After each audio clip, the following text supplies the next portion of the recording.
Welcome back, beautiful souls. This is Soldier of Light reporting for duty, and I have a beautiful roundtable again this week with my friend Dennis, the King of Cups, my friend Jay Rocco, the rock star, and my friend Real World Witness Chrissy. We're holding it down today, and thank you for the viewers who are tuning in, or if you haven't tuned in live, thank you for tuning into this video. And today's topic is usually what we've been talking about, just the ascension process. And what I titled it today was Ascending into the Light. And that's the only way you can ascend, I feel, with people. There's because if you ascend, you're ascending to the higher self. Obviously, if it's opposite, into the light, we talk about it'd be descending, or you're not ascending, you're descending. And what we want to do is just kind of tell people we just want to work on things and just hopefully bring some knowledge to the group. Just in general, whoever's watching or needs to hear this type of message.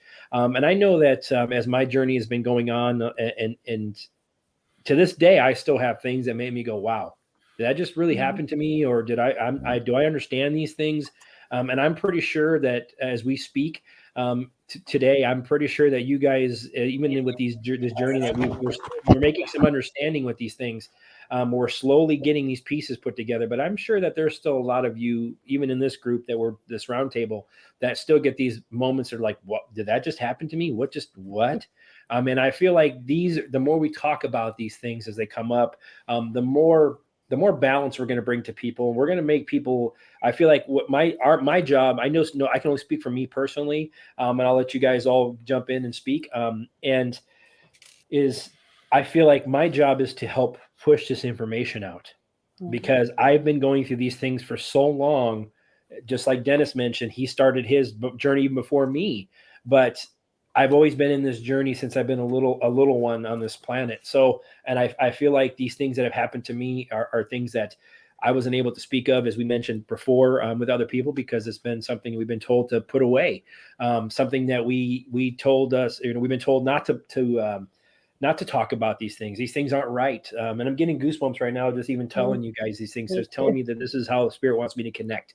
And I feel like that's our job. Our job as light workers is to expand not only our knowledge, but others around us, and also to teach the things that we know. And because I feel like a lot of our journeys, even though they're different and they're individualized, I feel like a lot of these things that we experience, even though our own ways, are similar. There's a lot of similarity in these things. The aha moments that I just see that, and my encountering to my hearing, what are these things that I'm hearing? These vibrational energies, the lights that you may see, whatever it may be that you're experiencing. I guarantee you're not alone in this journey. And that's the most important part that I want people to know. Is you're not alone. You're not alone. And we're here to kind of discuss these things as we go along, so it becomes normal or more normal, because the world we're moving into, guys, isn't the norm that we're used to. Right. And I want people to understand that the things that we understood before, the everything that we've seen and we've experienced individually it's on a separate line, a separate timeline, a separate world. This new world we're moving into, the things that we've learned in the past are going to do us no good moving into the future. And that's a true story. And I feel like people, that's why it comes back to, in all the readings I just finished up before I jumped on here with another reading, and it's similar, a lot of similar things. And I'm sure you guys have, in all your experiences talking to people, I know that I'm here for a higher purpose. I know this. These are things that I hear all the time. I know I'm here for a higher purpose. I know I'm here for something bigger than what I'm doing. and I want to know, or I need to know, I'm trying to work on this. I need to understand what I'm here for. And I had those same questions. I'm not going to say I haven't. I have verbally and verbatim in my mind talked to my guides, and I've said that, what is my purpose here?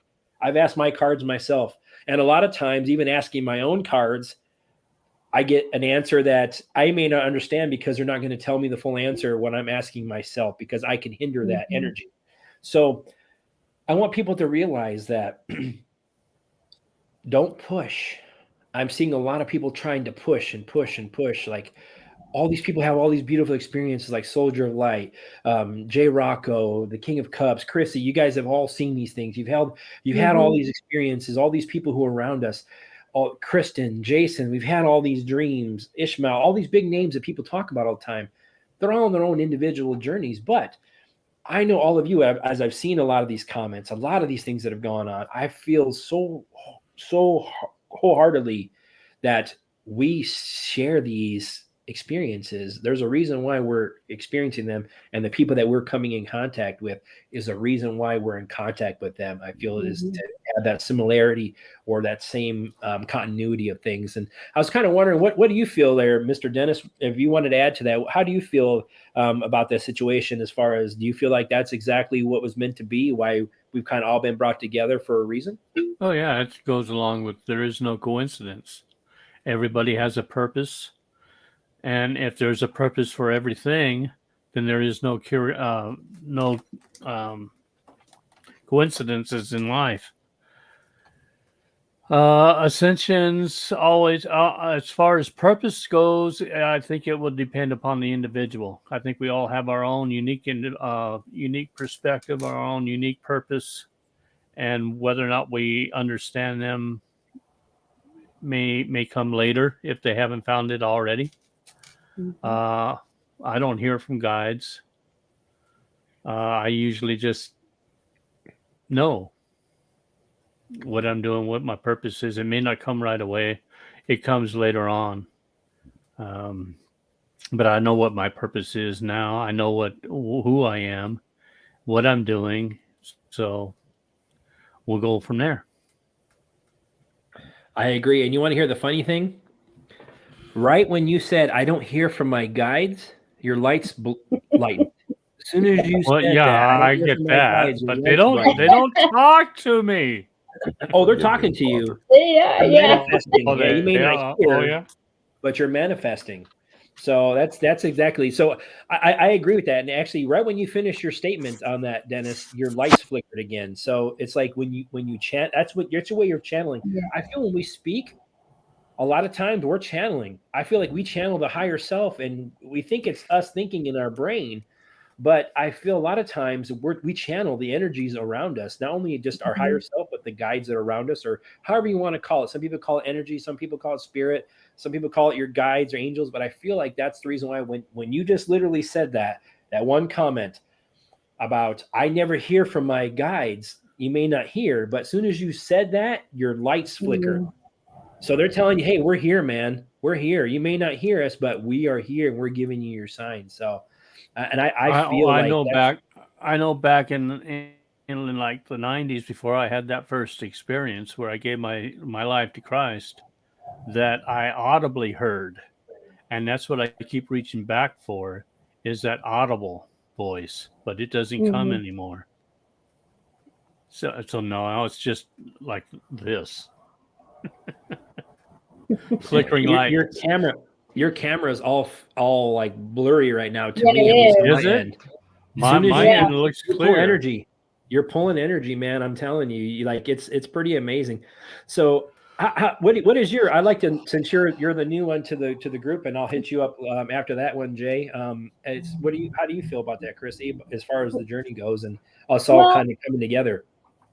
well, I would say, I mean, there's been many things that have happened as far as like my journey into even just like my career and other things. There were doors open to me that it just doesn't happen by chance. I mean, it just doesn't. There's like a reason for it, that I needed to learn this or needed to, be able to experience whatever it was in order to then be able to teach people later. That's really what I really believe. And I mean, like I told everybody, I was an investigator before, and I'm used to, talking and researching and, all of that stuff. And it's so interesting to me how we all connected, because I mean, the whole soul tribe is just, I really feel like we're all supposed to be connected for this time. And I do think, and it was very interesting, so I'll just mention real quick. So yeah, I went to the truth tour on Sunday, which was amazing, and it was so cool because you're just there, and I mean, so much love. There was like no negativity, which was, I just felt very comfortable there. The energy was really great. and Mark Atwood was there, and Tom Numbers, which was, oh my gosh, that guy's mind just blows me away. He goes so fast, and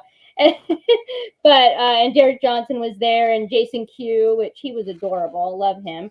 But the fact of the matter is like we're all just there as, I think, I don't know, as like a teaching tool, because we all have different aspects that we can teach others, and I just really, I'm trying to think of a good example. Well, just even recently, with all the crazy stuff going on out here in my backyard, I'm like, what is going on here? And the other night, I'll tell you this story really quick because it was just crazy. So the other night, I'm talking to my niece, and I didn't get off the phone with her till about midnight, but we were talking about UFOs and, portals and dimensions and, all that stuff, because she's awake like I am. And I'm telling you, I look out my bedroom window, and I swear, I swear on my sister's grave. Right above right outside my door, there were it was like a circular, half circular of lights, and it was just hanging there. I'm like, but I couldn't tell if it was a ship or what, but I knew it wasn't the stars. So it was and I'm like, oh my gosh. And then I tried to take a picture of it, but with my phone's not that great, for pictures. And so I didn't really get anything, but I actually walked outside because I was like, what is this? I'm looking up and looking up, and it still just stayed there, but it wasn't, it didn't move, but it was crazy. I was just floored. And I just think part of that is the ascension. I think part of that is, I think too, I know people are like, pushing the Ascent nutrition, but I've been taking the algae oil with the DHA, and I really do believe that makes a difference. Because anyway, that's just one little example, but I could probably give you a million more. No worries. How about you, Jay? And you haven't heard from you yet. What would you like to? What would you like to chime in with? I just want to jump on what you said about the new normal. I think we're experiencing the new normal. It backfired. This is the new normal for many of us. It was used against us, and it actually was a gift in many respects. They forced it. And we've also heard things like unlearning for the young ones, and even for ourselves. Just wanted to throw that in there. But everyone's journey, as everyone said, is slightly different. I've talked to Chrissy. I think these whole UFOs being attracted to her. I really do. I think she's just getting sight for them now. I think she's starting to see. We've had intimate conversations about it. But again, everyone slightly different. We're all walking through this. We're all helping each other. Plain and simple. That's all I wanted to touch on what you guys had mentioned. And Dennis is 100% right. Everyone will walk their path, is basically what he said. And there's no truer form of that. And that's all that, Jason, what you're doing is trying to give us a forum here for everyone to kind of understand they're not alone. There are these weird things. There are some ahas, and quiet your mind, calm your mind. That's a big thing. And I feel like that's a common theme that I'm hearing from Spirit a lot when I channel and I do a lot of readings for people, and especially when I do energy healings for people too. A lot of people have all these things that have gone on. We all have scabs, I guess, when I say emotional scabs, spiritual scabs, whatever you want to call them. You have those old battle wounds from the things you've gone through in your life. And I feel like those scabs are there for a reason. And I know that the shitty things that we've all gone through in our lives, and I know I can speak to myself as well. I know that you guys have all had shitty things. That's the word to use, because that's exactly what it was. It wasn't great. It wasn't good. And it wasn't of the light, at least the stuff that happened to me by any means. And I know that, but where I'm at now in my life, like people had asked me all the time, would you change how your life would be? No, I wouldn't. Even the shitty things that's happened to me, and I've had amazing things happen to me as well. So I feel like the bad things that were over the top. You know, some people may experience a little more harshness and harsh things in their life than others, but I feel like each individual thing that's happened to us, what I feel, and I don't know why I'm feeling this right now, is I feel like we experience the things that we needed to experience in this lifetime specifically, because it's helping us become a well-rounded soul. Because we may have had a previous life where we've had luxury and all easy things and everything was beautiful, but we didn't experience the full aspect of this journey where our journey as a soul is to experience in these bodies that we're in, these flesh suits, is to experience the things that spirit isn't able to. Spirit usually, when you're at your higher self, all you are your light, your love. That's all it is. It's giving. It's beautiful. There's no competing. There's no I'm better than you. This isn't going to work out. There's none of that. There's none of that fear. There's none of that. So our job, I feel as we're learning these harsh realities sometimes, and you look at your astrological chart too, a lot of these things that you experience, like for me, a lot of my astrological houses are empty. Not all of them, but there's quite a few of them, at least 5 or 6 in a row that are empty. And then everything is associated with like my 12th house, my 11th house. So I feel like these are things that we're moving along as these other things that I've mastered, like all of us have in our astrological charts. These are things that we're having to deal with. And mine is family in this lifetime, family issues. And connect. I feel like the reason why and I don't know why I'm feeling this right now, I feel like the reason why I've had those is so I can connect higher to spirit. And the reason why I feel that is because I know I can only speak to myself. When I was younger and I saw these things and had bad things happen to me, is I would connect with God. I mean, I was raised Catholic, but we didn't go to church until later. Like when we were younger, and when I was talking about all my experiences, even when I had these things, like we would go to church once in a while. It wasn't like a very dedicated family when it comes to going to church, like some people do. But I feel like when I had these things happen, and I would kind of connect with God. And I don't know why, I just would. And I knew, like, when I see things were wrong or weren't right, I would ask God, why? Why is it this way? Why are these things? So I feel like even before all this, what I'm getting back to is I feel like our journey here is to experience these harsh things for a lot of us, especially if we're star seeds. If we're star seeds here for a purpose, our mission, we are not welcome here by the dark, in case you haven't realized that. We are not welcome here. And the reason why we're not welcome here is because we are here to destroy their plan. And they're going to do everything that they can do in order to kill us and hurt us. And that's what they've been doing. But we experience these things as we're in this journey, I feel, to grow. So when I feel, only for myself, this is my last incarnation in this life, coming back to this realm, is what I feel. At least for myself personally, I can only speak to myself. And I kind of like to hear what you think, Dennis. I mean, do you feel like this is your last go around on this merry-go-round, or what are your thoughts? 11 times is enough. I think I've learned everything I needed to learn. Wow. 11 all my times? past experience, yeah. All my past experiences and lessons learned are not in the 12th house or the 11th house. They're in the storage unit somewhere way out there. Mm-hmm. The rusty part. Yeah. How about you, James? Do you feel like you feel like you've been around this merry-go-round a few times, and what are your thoughts? Yeah, I do. I think this is my last. I don't know why. But jumping back to what you said real quick about all these things, I said early on, it's how we faced these tragedies, these bumps in the road in this lifetime.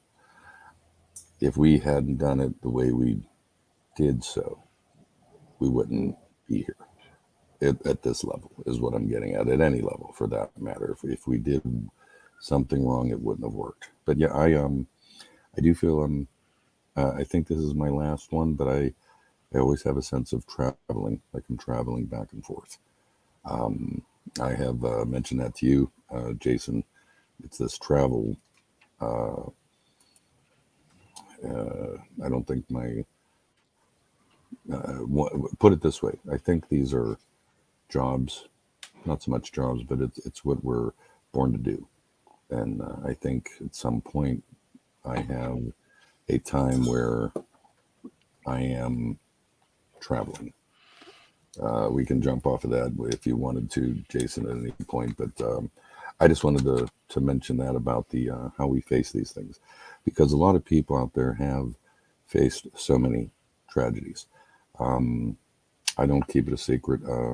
My son killed a boy a few years back, and from a parent's standpoint, there's probably nothing more horrific except for losing that child. But the fact remains is that two people lost their lives that day. One just happens to be walking around, and he's behind bars. But it was a huge tragedy. But I don't hide it. Yeah, but it was a challenge for me. It was a challenge for me. From a parent's standpoint, it is like losing a child, and you can't imagine such a horrific thing that you actually put on this earth. But I'm at peace with it, But I thought I'd just mention that for other people that, I'm not saying I'm the worst out there. There's always going to be worse things that happened to people. It's how you face them. Sure, we struggle, we fall, but if we get up, that's just it. We face that fact. Yeah. How about you, Chrissy? What's your thoughts about this merry-go-round you've been on? Well, you feel like this your last trip around here? Or? I hope it is, because I mean, honestly, what's interesting to me is I think in my life I've never been. I don't like control. Okay, so I feel like, and I don't know this for any fact or anything, but I just feel like I must have been controlled in a different life or been in some kind of a oppressive type situation, because ever since I was little, I mean, I always just did my own thing, and I always had my own mind, and I always tried to really look at the bigger picture. Let me tell you this. Okay, so in 2015, when Trump came into office and all of that, my attention went totally to politics, totally. So it's been quite a journey for me, Jay knows. Because it's hard, because you have to sort of take a step back and look at the big picture of everything and see where you fit in the big picture of it. And the thing is, I mean, honestly, the politics, everything that's happening on this earth, like I've said before, is static. And it's about division. It's about control. It's about submission, because these people that have been in control of humanity for so many years. And so our job, I think, is we have to learn to rise above that and use the experiences that we've had to sort of, I guess, teach others in order to move forward from here. Does that make sense? I don't know if I made any sense on that, but I just feel like, the division, they keep trying to divide us no matter what group you're in, like the truther community has its dramas and this and that, but you have to learn to sort of rise above that and see the bigger picture and what you're meant to do. Those aren't my dogs. I figured they were your dog. No, they're not mine. They're not stinking up at the moment. Yeah. Probably mine. They are yours. Yeah. I just moved you and it stopped. So it's Dennis. Yeah. She just loves to bark at anything that moves out there. That's my dog Alex. That's that way. She just barks at everything. Like, what are you barking at? It's like the boy that cried wolf. Yeah. I'm usually out in the yard going, "It's grass. It's grass. It's not moving." Exactly. Roll around. Yeah. So no, I mean that's amazing, and I feel like to touch base with things. I mean, it's like you mentioned, Jay. I mean, we're all on our and Dennis and Chrissy. We're all on our own individual journey, and here's the thing it's been very embedded into us, and I feel like because of the programming, we're made to compete at all levels from the moment we're born, basically. And the thing is, I'm not saying compete like sports, but I mean just in everything. Competing, like, okay, what I mean is we're taught, okay, there's an example out there. This is the example you should live by. Okay, so you're a good person, you're a good heart, you take care of your things. There's expectations that come along with you being on this earth plane, no matter what, because that's the expectations of what society's put on people in general. So we compare to each other all the time, and that's the part that I feel like hinders us the most in this journey. And I don't know why it is. I feel like we compete. We compete. Like, what I mean by that is, okay, Dennis has had experiences. Jay's had experiences. Chrissy's had experience. I've had experiences. We've all had our own experiences, but what we do is we try to compare them to somebody else's experiences. Right. And that's a competition. That's a competing mentality. And it's not of a one to share. Yeah, you want to share. And I understand that. We all want to share. Right. But the fact is, when I share something, the first thing is, I wonder if that's happened to anybody else. Yeah. Do you think this makes sense to anybody? I mean, do I sound crazy when I talk to people? So that's what I mean is like, when it comes to that, I mean, we're always meant to compete. And what I mean by like competing thought, a competing ideology, a competing anything, like experience. It makes sense to me. Exactly. I mean, and that's what I'm saying. I mean, it makes sense to me, but does it make sense to others? It may not, but it may not have to make sense to anyone else but me, because this is my journey. And that's what people realize and forget, is we're all special. Our journeys are special. They're unique to us for a reason, because we have a specific purpose to play. And a lot of people are like, well, I understand. I know I'm the same way. I ask that for my guides, but it's the fact that we all want to, I feel as light workers, our job is always like, what can I do? I want to be the savior. What can I do? I want to save. I want to help. And we've all been that way. I know that. The people I've talked to, and their questions are very open and genuine. But we save others by saving ourselves. And that's where it starts. True. And people need to realize that we have to work individually on ourselves. Ourselves is where it starts. And I know it sounds cliche, and it sounds like we're having a therapy session with a counselor or whatever. That's not the case. It's true. Spirit is 100% telling me, because I'm getting tingles all over my head right now, that it starts with you. Don't compare your journey to others. You can talk to people about the things you experience, because that's what they want you to do. They want you to share, because when you share, you communicate. You open your heart to somebody. That's what Spirit wants. As I'm getting this as goosebumps, is they're telling me they want you to open. Don't be afraid to open. Don't be afraid to open yourself, like we've been in the past. I know I've been that way. I can speak to myself. And Jay has made this comment in a couple round tables ago about me. Same thing. I was very hardened, very calloused, very, just standoffish at times with people, because I was hurt. I was kicked in the balls that's the word I always say. It's a true story, is when I put myself out there, I feel like in my heart, and I've always given my best to people, and I hope it would come in return. And that wasn't the case. And that's why I've been very calloused and very closed-minded and closed-hearted. That's also why you grew. It is. That's why you grew also. You overcame it all. 100%. But my goosebumps are bigger than yours. Right? I love Dennis. I do. I love him so much. So before we go on real quick, I wanted to mention something for somebody. They asked me, who was it that asked me this earlier? Cindy L., if you're still on. I pulled some cards for you, and you were pulled off. I feel like the experience, you felt like you were getting pulled away in your sleep. I feel like it's something from Off-Worlder. You have the Star card and the Two of Cups. So twice you talk about the Two of Cups is the first cup. So you were pulled off twice. You felt exactly, and it's something from a higher self. And I feel like it was, and the Lover's card came after us. So it could be maybe a family member or someone that you share, maybe an off-world family that you have. And I feel like they came and they were pulling you to connect with you. And I feel like it's something to help you spiritually. I feel like it's something that helps you, that's going to help you open up spiritually with the Hanged Man. It's going to help you seek a new process or a new thought process of how things are moving along. And the Wheel of Fortune. So I feel like it's you have these experiences to know that your journey is moving along with this Wheel of Fortune on the path it's supposed to. You're going to see a change, and they want you to know that they pulled you up there to help you, to regenerate you, to help give you hope and renewal. So it's something you did feel, Cindy. That's twice. It did happen, and it's something that is for sure. It was from a higher self that and your higher family off world. So I just wanted to kind of answer that real quick. I felt that.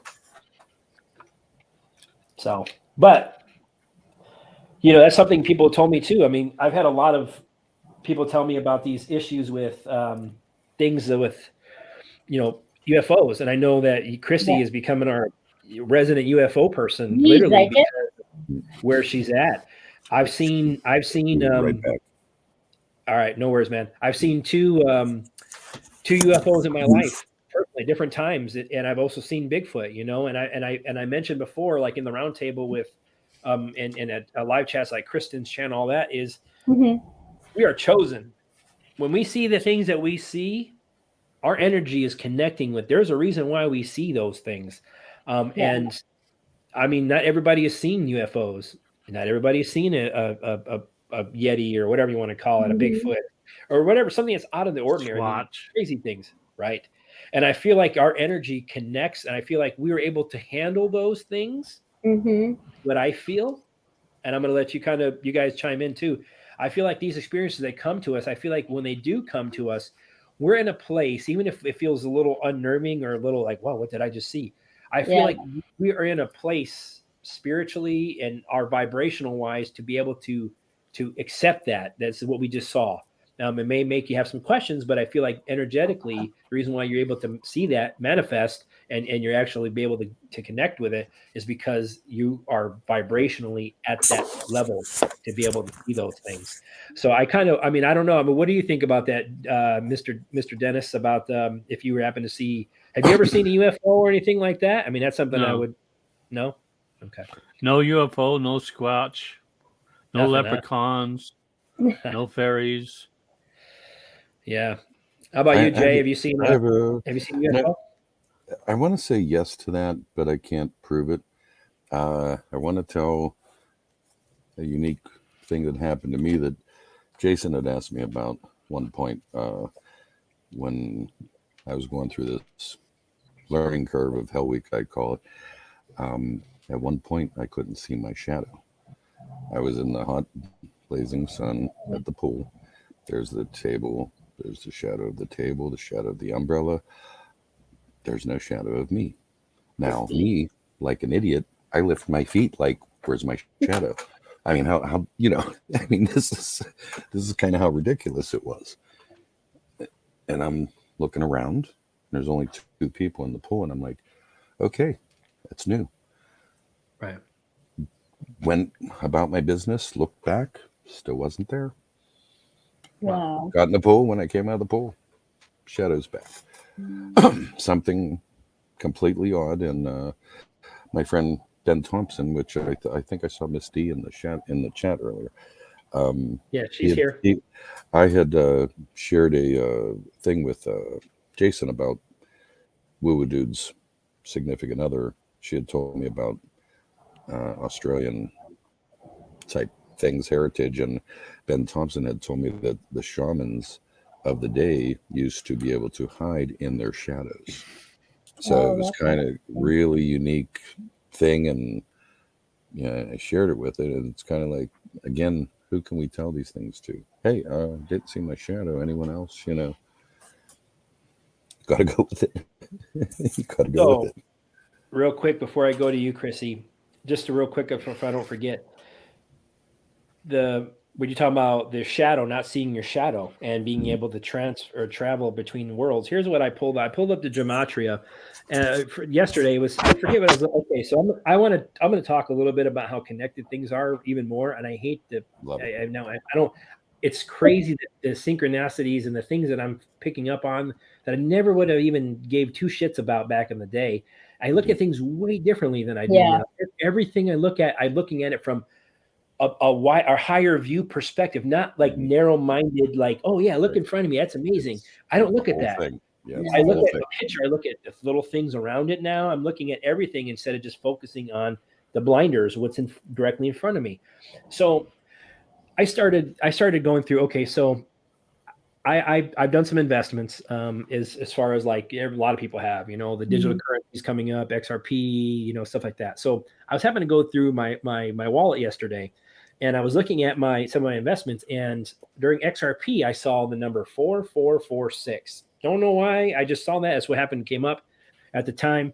So I'm like 444. Something told me go to Gematria and see. Actually, it was first I looked at angel numbers 4446. I know what the 4s and the 6 in numeric, but I just put them together to see what I could read and compare.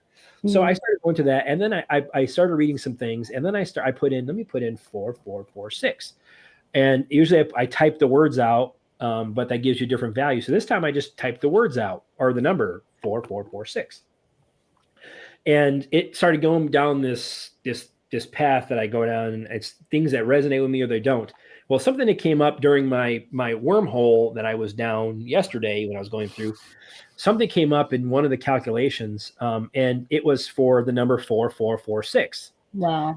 And the number 446 was, it says, a shaman acts as a medium between the visible world and an invisible spirit world. Wow. Oh, you sent that to me. That's right. Okay. That's incredible. Yeah. So it happened to go to 4446. And a number that's separate. So I shared that with Jay because of, I've been told I'm a shaman. Jay's been told he's been a shaman.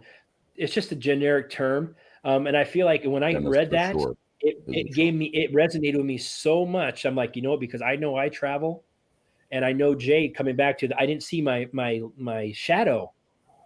I feel, and I'm getting goosebumps all over me right now. I feel like you were in between. You were traveling in between. Even though you were there presently, people could see you.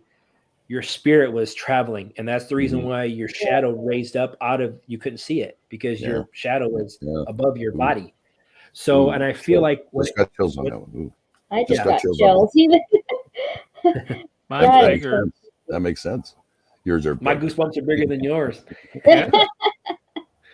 So, but when it comes down to it, I feel like that's like, and I'm getting goosebumps everywhere now, but I feel like that's the reason why you're experiencing these things, because we're traveling. I think a lot of us, shaman is just a generic term. You could be a healer. You could be an energy worker. A shaman is just whatever they called you at the time. Right. You're a conduit. Right. You're whatever the universe and God needs. You're a tool. You're just, you're just a tool in this great scheme of things. You're no different than a tarot card, divining around a pendulum. You're a tool for the greater good. Absolutely. And I feel like that's what it is. I feel like that's the travel. So to come back in this numerology thing, so I happen to just look at 4446. Well, I can only speak for me personally, is like things that popped up for me. I was like, okay, like I went to 4446, and then I was like, okay, some other thing came up to me. It was 144 came up, and I see 144. I've talked about this in other shows, at least 3 to 4 times a day, minimum, if not up to 6, every day for months and months and months and months. And I see 1212 a lot. Yeah, 1212. I've been seeing that. And part of this 4446, part of the gematria came up was 12 times 12 is 144. I'm like, holy shit. Yep. Like I told my wife, I stopped, like she's the more I'm getting into this and I'm able to pinpoint some of these things. And then I put in my name, my full name in gematria, and I started reading some of those things. And it was like Earth Angel, 144. I mean, those are things that I'm connecting. Yeah. I'm like, oh my goodness. Just like I start getting in these rabbit holes, and I started with the number 4446. And then I'm like, well, let me put my whole name in. Let me see what comes up. I have a birth name, and then I have an adopted last name. I put both of them in to compare. Obviously, there's a reason why I have that last name.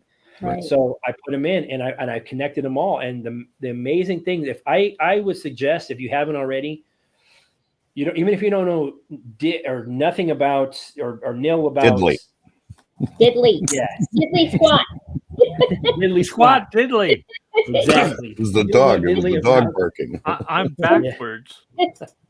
If you don't know anything about the gematria, don't worry about it. If you just even brave or I would say brave, because I don't use DuckDuckGo anymore because it's just as corrupt as Google. So, but with brave, I use that one. So I type in, just put in gematria calculator, and it'll come up. It's gematrix.org, I think is what the site is. And then you'll give you a nice little a little line that says put whatever you want in. You can put your name in. You can put whatever, a number in, whatever it is, and it should correlate. Right, and it's .org. Okay, yeah. So when it comes down to it, put that in. And what I'm trying to tell people is, you'll be surprised. Just put in your first name, and then put in your first middle name, put in your first middle last name, whatever it is that you have. Put that stuff in and start reading down, and you can load more results. If it read some more, because all these letters are all combined, even though that some of these may not make sense. You're like, okay, whatever. But some of these things may correlate with you. And I'm finding names of my family in my gematria. Oh, wow. I mean, there's so many things that you'll find in this tells me who I process. am. The reason why is you'll see the connections there. So I just want people to realize, if you're able to, start playing with it. You don't have to be a pro like Tom Numbers, like you mentioned. Right. I mean, Tom is very good. That's the reason what got Tom me is into like- gematria. He got me He's into a that. whiz. I don't understand how he keeps it all in his head straight. I mean, and he talks so fast, and then you're like, I mean, he was doing the whole 88 miles per hour, you know, the DeLorean, the Back to the Future, I was just like, oh my gosh. I mean, I'm just amazed by him. It took me, I remember when he first came out doing it with -48. Remember that? And I don't know what happened to -48, but anyway, needless to say, it took me a while, you know, to kind of get the hang of what he was talking about. But I also believe that is like the new language for the new age. And I think, and I have been saying for quite some time that, you know, we need to figure a better way of communication, you know, and talking about, you know, love and light, and, you know, trying to rise above I'm going to say, I call it like a spell almost, because it is what the Kabbalah has been doing for millennia. And so I think that in gematria, we can do that. We can speak in code, or we can, you know, put good out there using the gematria. And I think we need to teach that in schools. It should be, I mean, that's a whole other thing. I mean, our education, our history is all different, you know. And the funny thing is like, I was talking to my other friend the other day, and you know, she was just saying it's so hard to like wrap your head around how much we do not know about our lives, like living on this earth, because it's all been a matrix, every single thing of it. And so it's going to be hard for people, I think, that are just very, you know, narrow-minded, like you were saying, Jason.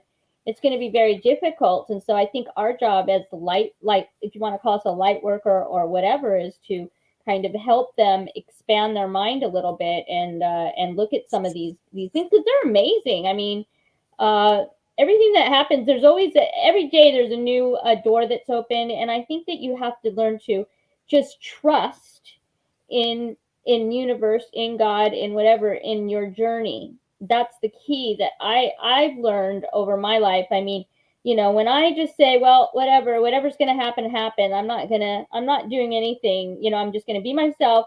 Whatever happens. And you know, when you see you recognize the door. And I think if you are awake enough, you know, and you're aware that you're an individual and what you want to accomplish, you put it out there, and a door is open, then, you know, it'll happen. And you just have to trust in the process. And I think that's a lot. It's hard for people to trust in that process, you know. That's sort of what I've seen out here in throughout my whole little journey here. How about you, Jay? When she was talking, I got veil, like the veil, you know, that we're The veil. the veil that, you know, we're. Did it get you? Wow. Did it get you? Let me hear So, it. okay, Jason. when you said that Open. veil, part of the gematria came back to look under the veil. No That was one of the way. things that came up. When you said veil, something stopped me right now. I said, bam, bam, bam, hey, interject, because that look under the veil, that was part of like the journey. And I feel like that was when I put my name in, my whole name. One of the things that came up was look under the, or look beyond the veil. So it was look beyond the veil. Yes. And I've been doing that, little peekaboos. That's true. And That's true. I feel like a lot of us are getting the little peekaboos. And once that thing gets ripped off, Forget it, you know. And you can't go back to not.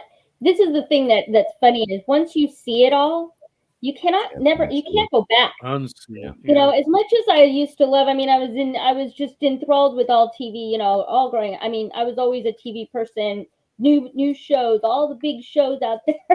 So it's just, now I can't even barely watch anything, because of, you know, it's there's all propaganda throughout it, whatever. But anyway, but my point is, you know, it just, I just think that rising above all of that and being able to recognize it. Once you see it, you can't unsee it. It's done. That's it. And I do miss kind of being ignorant in some ways. I mean, I'm glad that I have all this knowledge now, but on the other hand, it was just, when your ignorance is bliss, but it is what it is. What do you think there, Dennis? How many times have you peekabooed? I think they're peekabooing on me. I'm still trying, actually, doing different things, trying to reach beyond that veil, those things that have been taboo all of our lives. I'm still starting to try and get beyond that. I don't think you give yourself enough credit. I don't. I'm sorry. either. I'm going to call you out, buddy, because I'm modest. Well, I know, but so are we. And I mean, like when Jason talks about seeing things from a different angle or perspective. Come on. Well, yeah, you can't unsee something that you already seen. But I'm just saying, you have that gift. I mean, you're very humble. You're very modest. I'm not telling you to spike the football. Take that, Flanders. From the Simpsons. I remember that. But what I'm getting at is you're very humble about it. But I respect that. There are some things that I've seen, but there are also things that I can't talk about. I understand that. Without giving certain things away. Yeah. Right. And I can't give them away. Exactly. Part of what we do, spot on that, Dennis, is there's a trust. There's a trust. Yeah. We kind of know when to speak of things and when it's time. Yeah. Right. The reason I mentioned my son tonight was I just felt someone watching this will feel it, will understand, or at least a similar situation, even if it's the S word or something. But those aren't your burdens. Okay, that's what you have to understand. Even the pain and everything that has happened to you, it's happened to you for a reason. Let those burdens go. Let them go. Yeah. Accept them. Push them aside. Oh yeah. Yeah, but I mean, again, we're just trying to help people. And again, it's going to touch someone, and like I said, it's one of those things where it's like, I have to mention this because I felt it was going to benefit someone. So, and like you say, Dennis, there's certain things. Something else popped up in there, and I thought, "Ooh, no, can't say that." Just exactly like you said, it's certain things you can't mention. Agreed. 100%. Yeah, I mean, I agree. And when it comes to a lot of things, I feel like we're getting peeks behind the veil. A lot of us, not all of us. There's a reason why not all of us are getting these, because I feel that in this journey, as this thing is moving along, some of us are getting these things in spots is because we're able to handle that and we're able to communicate that how spirit wants us to communicate that. I feel, even as, like you said, Dennis said, there's some things I keep to myself because those are things that you feel spirit is telling you to keep to yourself at this point. But I feel like the reason why we get these messages is because we're able to handle them. We're able to find a way, even if it seems confusing, we figure out a way in our own abilities that were given to us to be able to translate that information and communicate that in some way, however it may be. When it's needed. Exactly. When it's needed. And I feel like that's the reason why we get a lot of these messages in spots. And there's others who don't. And I feel like as we move in this journey, the more of us, as we progress in this journey, not only individually, but as a planet, as a whole, as a species, we are, as a universe, we're progressing. We're moving along in this journey. And I feel like once we are in a better place than we have been in the past, as we move along and we check these blocks off as we move along, more people are going to have experiences, the more, because their vibrational level is coming up, the darkness is being taken away. Those are things that I feel like people, they're not ready yet. And there's some things, like you said, some people are very closed-minded. Some people are it is what it is. Doesn't make sense to me. And part of me at first was like that.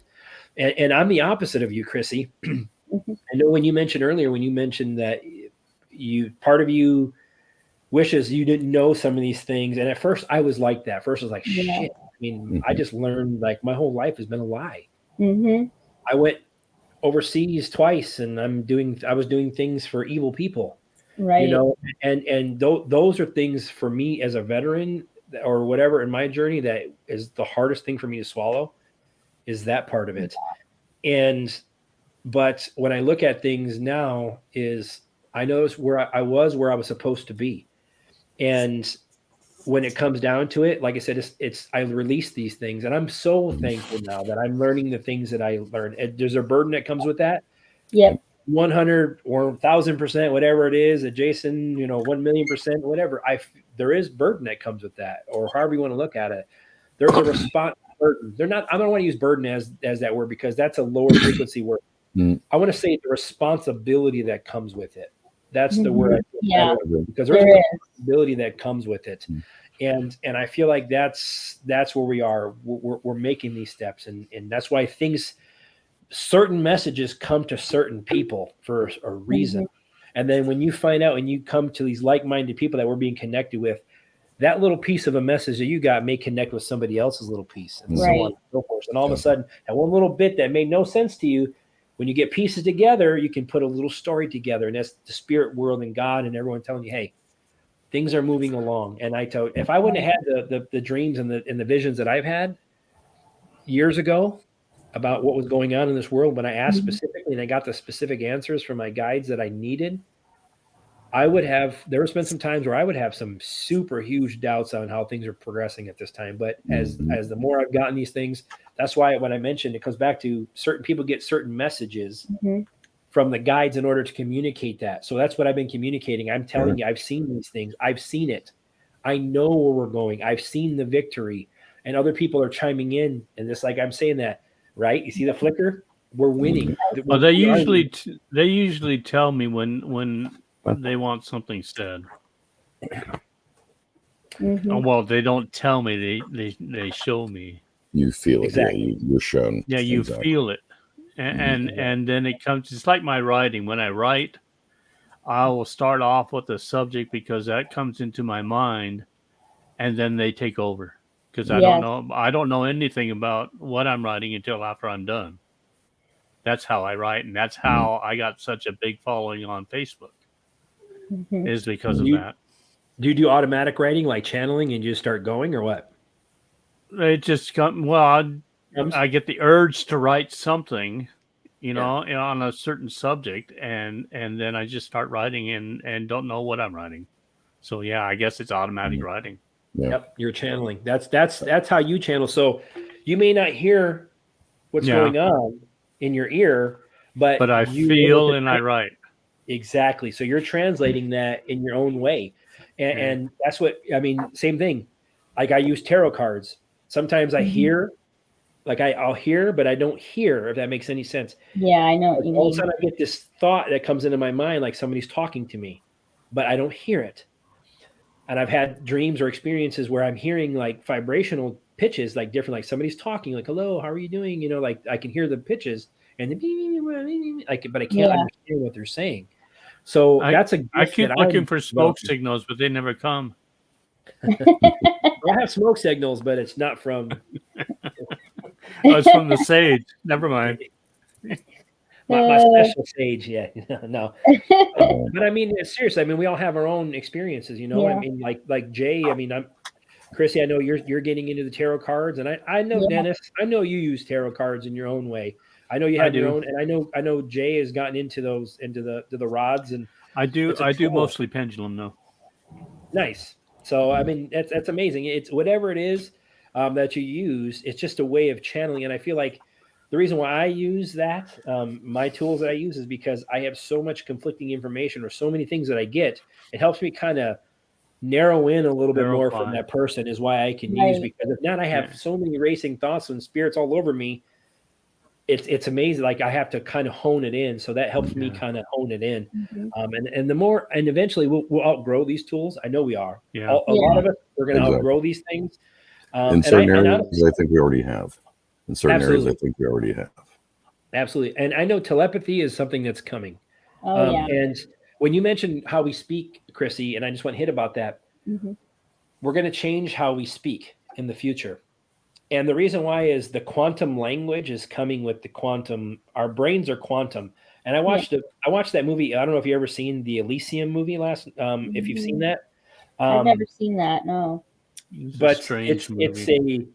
it's a movie where in 2154 is the world is destroyed, basically. Not destroyed, but it's impoverished, it's war torn, it's basically destroyed. And the elite of the world, the richest of the rich, have a nice little space station up in the sky, and it's called Elysium, and it's a beautiful environment. I mean, beautiful organic produce. They have every house has a med bed. Literally, you can walk in. They actually showed on this movie. This tells me that I told my wife, I'm like, that tells me that these things do exist because they have shown us. They showed the anti-aging on that movie. They showed the person get healed from leukemia like within seconds. And then they also showed a guy who got his face blown off, totally got his face ripped off. They put him in this chamber, and it said reconstruction mode. And it rebuilt his face, and he goes, he's gonna be really mad when he wakes up. So, and his whole head was gone almost, except for a little chunk, and it rebuilt his whole face. And then they hit him with a charge, and he woke back up, and his face was reconstructed.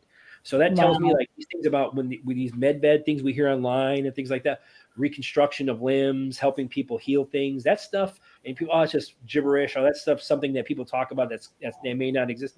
That stuff exists. 100%, and it's coming. And I was just like, wow. So the quantum, to get back to what the language you're talking about with all these quantum things and all these things that are coming, how quantum language works is what comes back to gematria in a way, because each letter is assigned a value. Each same thing with each period, comma, whatever it is in the quantum grammar, it's assigned a value. So when you able, the reason why all of our contracts and things that we do nowadays are fraudulent because of grammar fraud. Right. Everything is grammar fraud. Everything is. So what they do is with quantum language is everything reads the same left to right numerically as it would right to left. So they can communicate these things both ways. So with the non-quantum grammar, that you may be able to go one way, but if you try to go back the other way, a lot of times based on how the language is, that you're not able to. That's how the grammar comes out, and this comes out as fraudulent. You're not able to calculate it both ways the way that it's currently set up. But with the quantum grammar that's coming, they're going to be able to have a number. So that comes back to numbers. Numbers are truth. 1 and 1. We have 2 now, or whatever you want to call it, whatever that will be. But I'm saying is you're able to actual hard, okay, yep, I have one of those and I have one of those. So that's how we're going to work with the language. We're going to be able to, all the contracts, anything that we do in the future, or whatever we do in moving forward is going to be able to be quantum grammared, where it's going to make sense both ways. And there's not going to be any way for people to put little things in there that's going to be fraudulent for us moving forward. So that's part of what I wanted to mention with quantum grammar, because our minds are quantum computers. And I saw that last night with Elysium, that they're going up to this, they're rebooting a system, a whole computer system, and they put it in these chips. And the chip that this guy, it was a whole computer system of this whole ecosystem in this Elysium. Well, this guy was able, they were able to plug this information into this guy's chip in his neck, and the brain was able to reprocess all that and put it back out like it's another, like a server or something like that, where it's held this information. So I'm telling you, that showed me that the brain functions at such a high level that it's quantum in nature. Like it's even more advanced than a computer, because it was able to make sense of that and send the information back. So it's pretty crazy with that movie. If you ever seen it, Elysium, it's pretty crazy. It's showing you the agenda of what they're looking to do with the elites and all that stuff. That's what they were showing you years ago. So I just thought I would share that with the situation, and there is med beds coming. Yeah. And they've shown that in multiple movies, that type of stuff, the reconstruction, the med bed, the anti-aging, those are things that people are we're going to see that stuff. It's coming. So, well, do you remember Star Wars I think it was The Empire Strikes Back? I mean, remember when Luke gets his hand cut off and he's hanging off the thing, and they get him after his big, fight with Darth Vader or whatever. And the next scene you see him he's in, that's what it is. He was in like something, and they were fixing him. And he was in the water. It was like a water frequency that was going. And this was in 1980. What, one Empire Strikes Back came out too. And so a lot of the technology, and that's the other thing, with TV and movies, they've been broadcasting what they're going to do and what they want to do and what the future holds and whatever for years. The baddies I'm talking about, the baddies. But I think we're going to be able to turn this around, and what was used for that is now going to be used for good. I mean, I really do believe that. It's just getting to that point where everybody's antsy. Everybody's so antsy. But yeah, and I do think that movies, and especially, I mean, obviously the Matrix, yeah, I mean, and the last Matrix movie was very interesting. I had to actually watch it twice because I was like, wait a minute, what is going on, whatever. But at the end of the movie, basically they break out of the Matrix and you see the sun rising above, the light comes into the darkness. I just got chills anyway. And I think that's that was a huge calm for people if people were paying attention. And like you were saying earlier, it's just a matter of paying attention to your surroundings, because I'm always looking to the sky, and I've seen so many things in the last, over the summer for sure. I've seen, so I mean, I'm not even talking. There's UFOs, but I mean, I've seen there's been angel clouds I've seen. I literally saw, and I know this is sound crazy, okay, but I'm just gonna say it again. I'm just going to say it again. Anyway, is that I was driving back from my mom's. It's a three-hour drive south and west. And I look up in the sky, and I kid you not, it looked like there were 3 angels chasing a witch type thing on a broom. I mean, that's what the clouds looked like. It was insane. I was like, does anybody else see this? Am I losing it?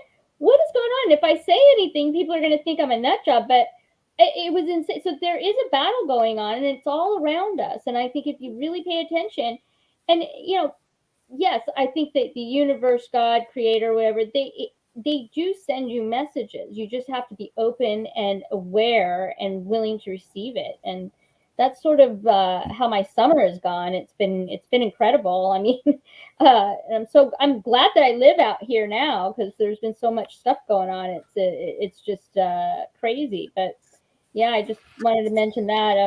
Yeah, TV, movies, pay attention, because they always broadcast what is really happening and what will be, for sure. Okay, All right. so Go ahead, Jay. Go ahead. No, I Go just I wanted to touch off of what Dennis said about that writing. The other day I kind of wrote something. Is it okay if I read it? I shared it with you, Jason. It was about that path, and that was kind of I was in that moment, and it was really. I'm not this prolific, just so you know. If you've ever talked with me, there's a lot of F-bombs. Sorry. But okay, here it is. It's an adjective. Action word, yes, with love. An overwhelming sense of peace this morning, a true sense of completeness and serenity. I know I am what is meant to be, to flourish forward on the path. The path is shabby and dusty, as in not many have walked upon it recently, but people are starting to see the next section of the path. Many were there before me. The plants and the grass remind me of fall. But as I turn and look back to where the path leads, I see a brighter area which looks green and colorful and lush, not far ahead. As I look back there, I can't see where I came from. I don't think it matters. And the lush area is where I'm supposed to go. I can't make out everything I see, but it's bright, it's light, and a sense of warmth. There are lights there, and they were souls in my thing. It's also like I've been there before, and yet I've just seen it for the first time. It seems far away, but I could smell it. Not like where I was standing. I was like getting an air of it. And so I'm facing this lush, brighter area, but the path is gone now, but I'm facing it. So if I take a step forward, the path is there. And if I take another step, another part of the path opens up. But the back is no longer visible. So I know I have to move forward towards the brighter part. I'm smelling the air like after it rains. Kind of like if you live near a lake, or maybe when the ice is melting and in wintertime and you're starting to smell the grass and the trees. I smell things, sorry, but I think everyone knows what that lush time of spring smells like. And it ended there because my wife came outside to kiss me good morning. And but I was there for a while. And I'm not sure exactly how long, I don't know, but I was there. That all happened just typing it out in that moment, like Dennis said. And like I said, it ended there, and that's when my wife came out to give me a kiss good morning. I'm not a good writer. I'm just saying that was something else talking to me. So hopefully when we were talking about that, I was like, oh, hey, they're showing me to say this. So hopefully that helps someone. I don't know. That it has to do with that. When he said he started writing, that was literally the very first time that happened to me. And it just, I was sitting there typing it on my phone, and I had no idea what it was going to be. It was just, just going to town on my phone. And I do have to get in the habit of writing these things out, but right then and there, that was coming to me, and it needed to say. So I just wanted to mention that to Dennis, he had mentioned about, you don't know how long you're there, or sometimes when he's driving, he misses time. I have no idea how long that took. And it was one of those mornings I was up at 3 a.m, and next thing I know, it's 6 o'clock in the morning. I never really noticed that until Dennis mentioned it. But I never, Be but I fortunate never, you weren't driving at the yeah, time. I was just gonna say it never happened when I was driving.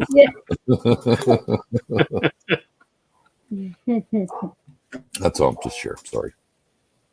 No, I mean, so like for me, I don't know what time it is because I don't keep a phone by my bed or anything like that, and the time thing. But I like lately, I feel like I wake up same time, around the same time, like every day, and it's dark out. I don't know what time it is. No matter what time I go to bed at night, no matter what, I feel like I'm popping up, and I don't know if there's a reason. I don't wake up startled or anything like that. I just wake up. I'm awake. Every day is Groundhog Day, Dean. And it feels like it's felt like that a lot of times with the sleeping. Not saying that I'm sleeping bad, because I've been sleeping as best as I can, or as best I've been for a long time, recently. But when it comes down to this, I know there's a reason why I'm waking up consistently at the time. There's no other reason why I just randomly wake up at the same time, or it's give or take. It's got to be that way, and I feel like there's either it's my spiritual self. The funny thing is like the other day I asked Kristen to pull some cards for me, and I said, can you tell me why I've been waking up the same time every day, and I've been seeing large halos of light, white light around me, like halos. Wow.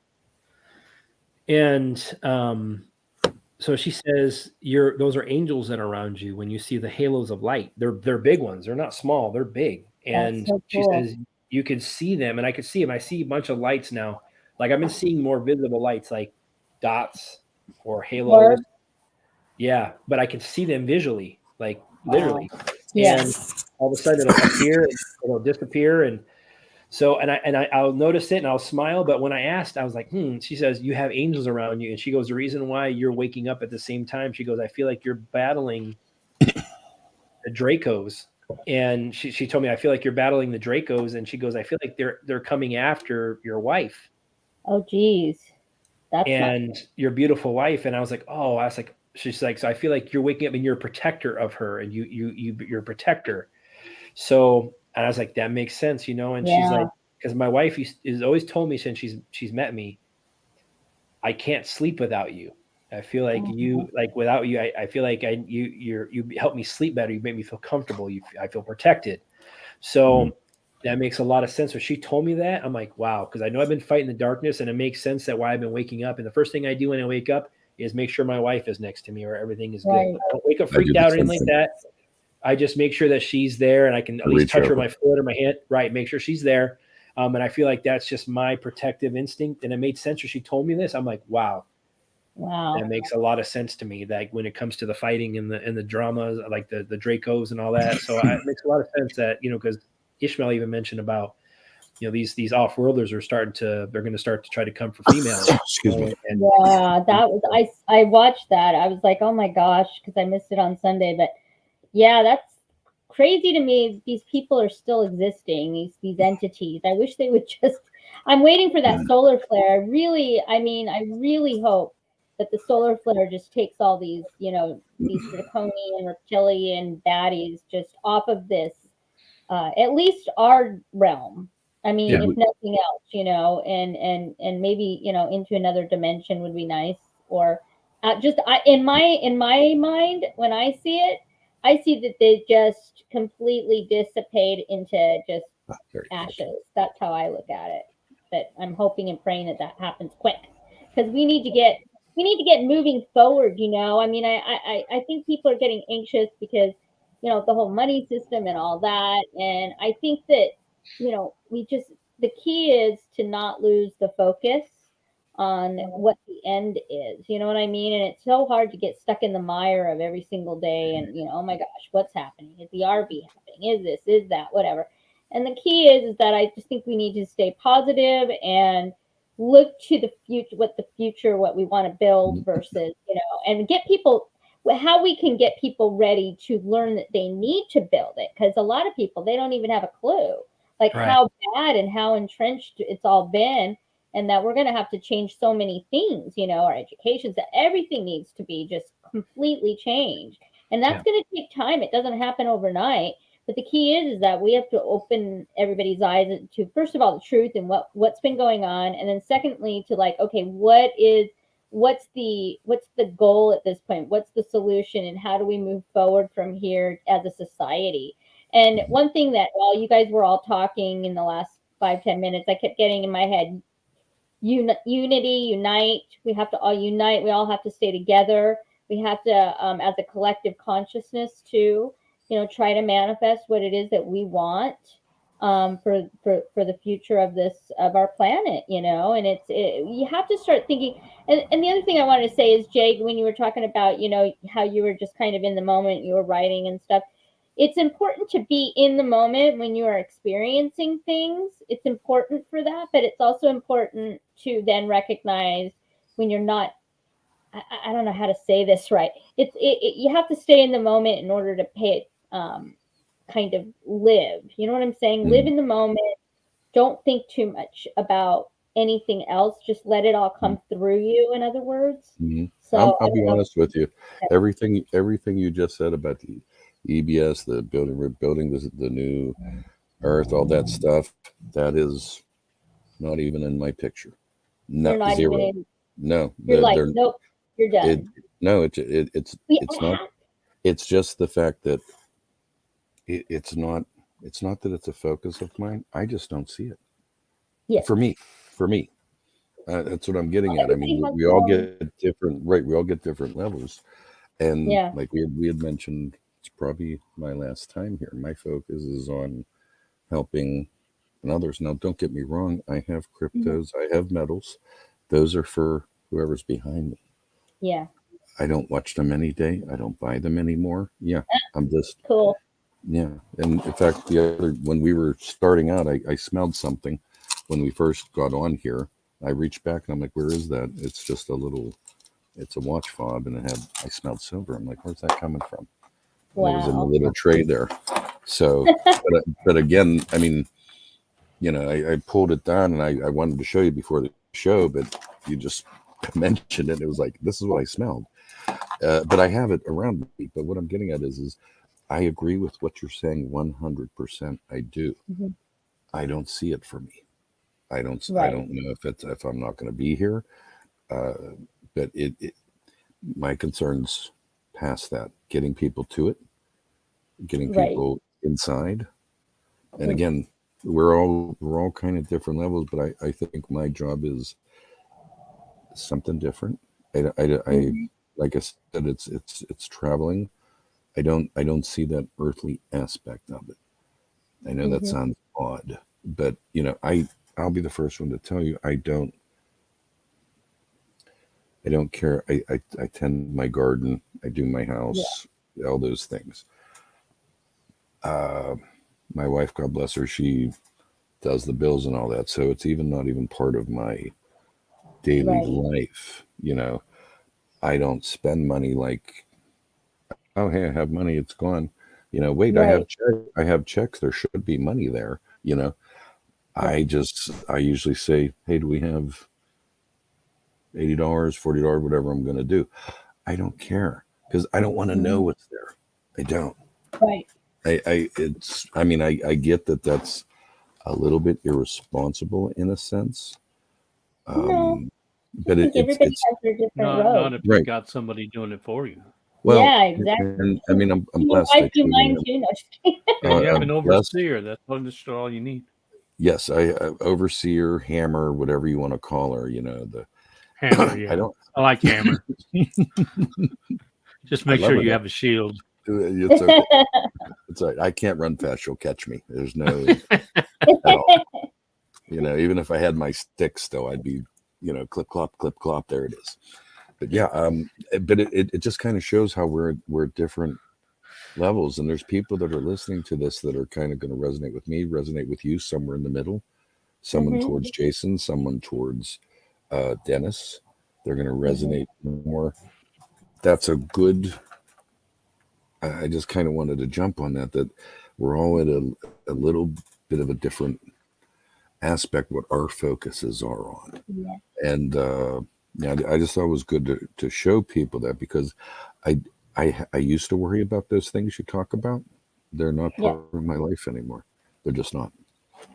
Well, I think that individually too, people just need to learn that, listen, it's your own individual sovereignty. You're your own individual person. You have to, do what feels right for you and where you think you fit in on all this.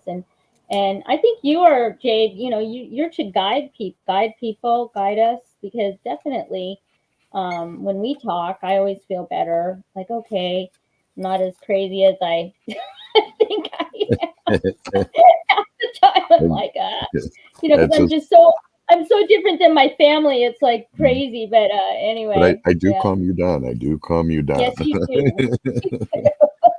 My Minnie Mouse, my voice gets really high. I'm like Minnie Mouse on helium or something.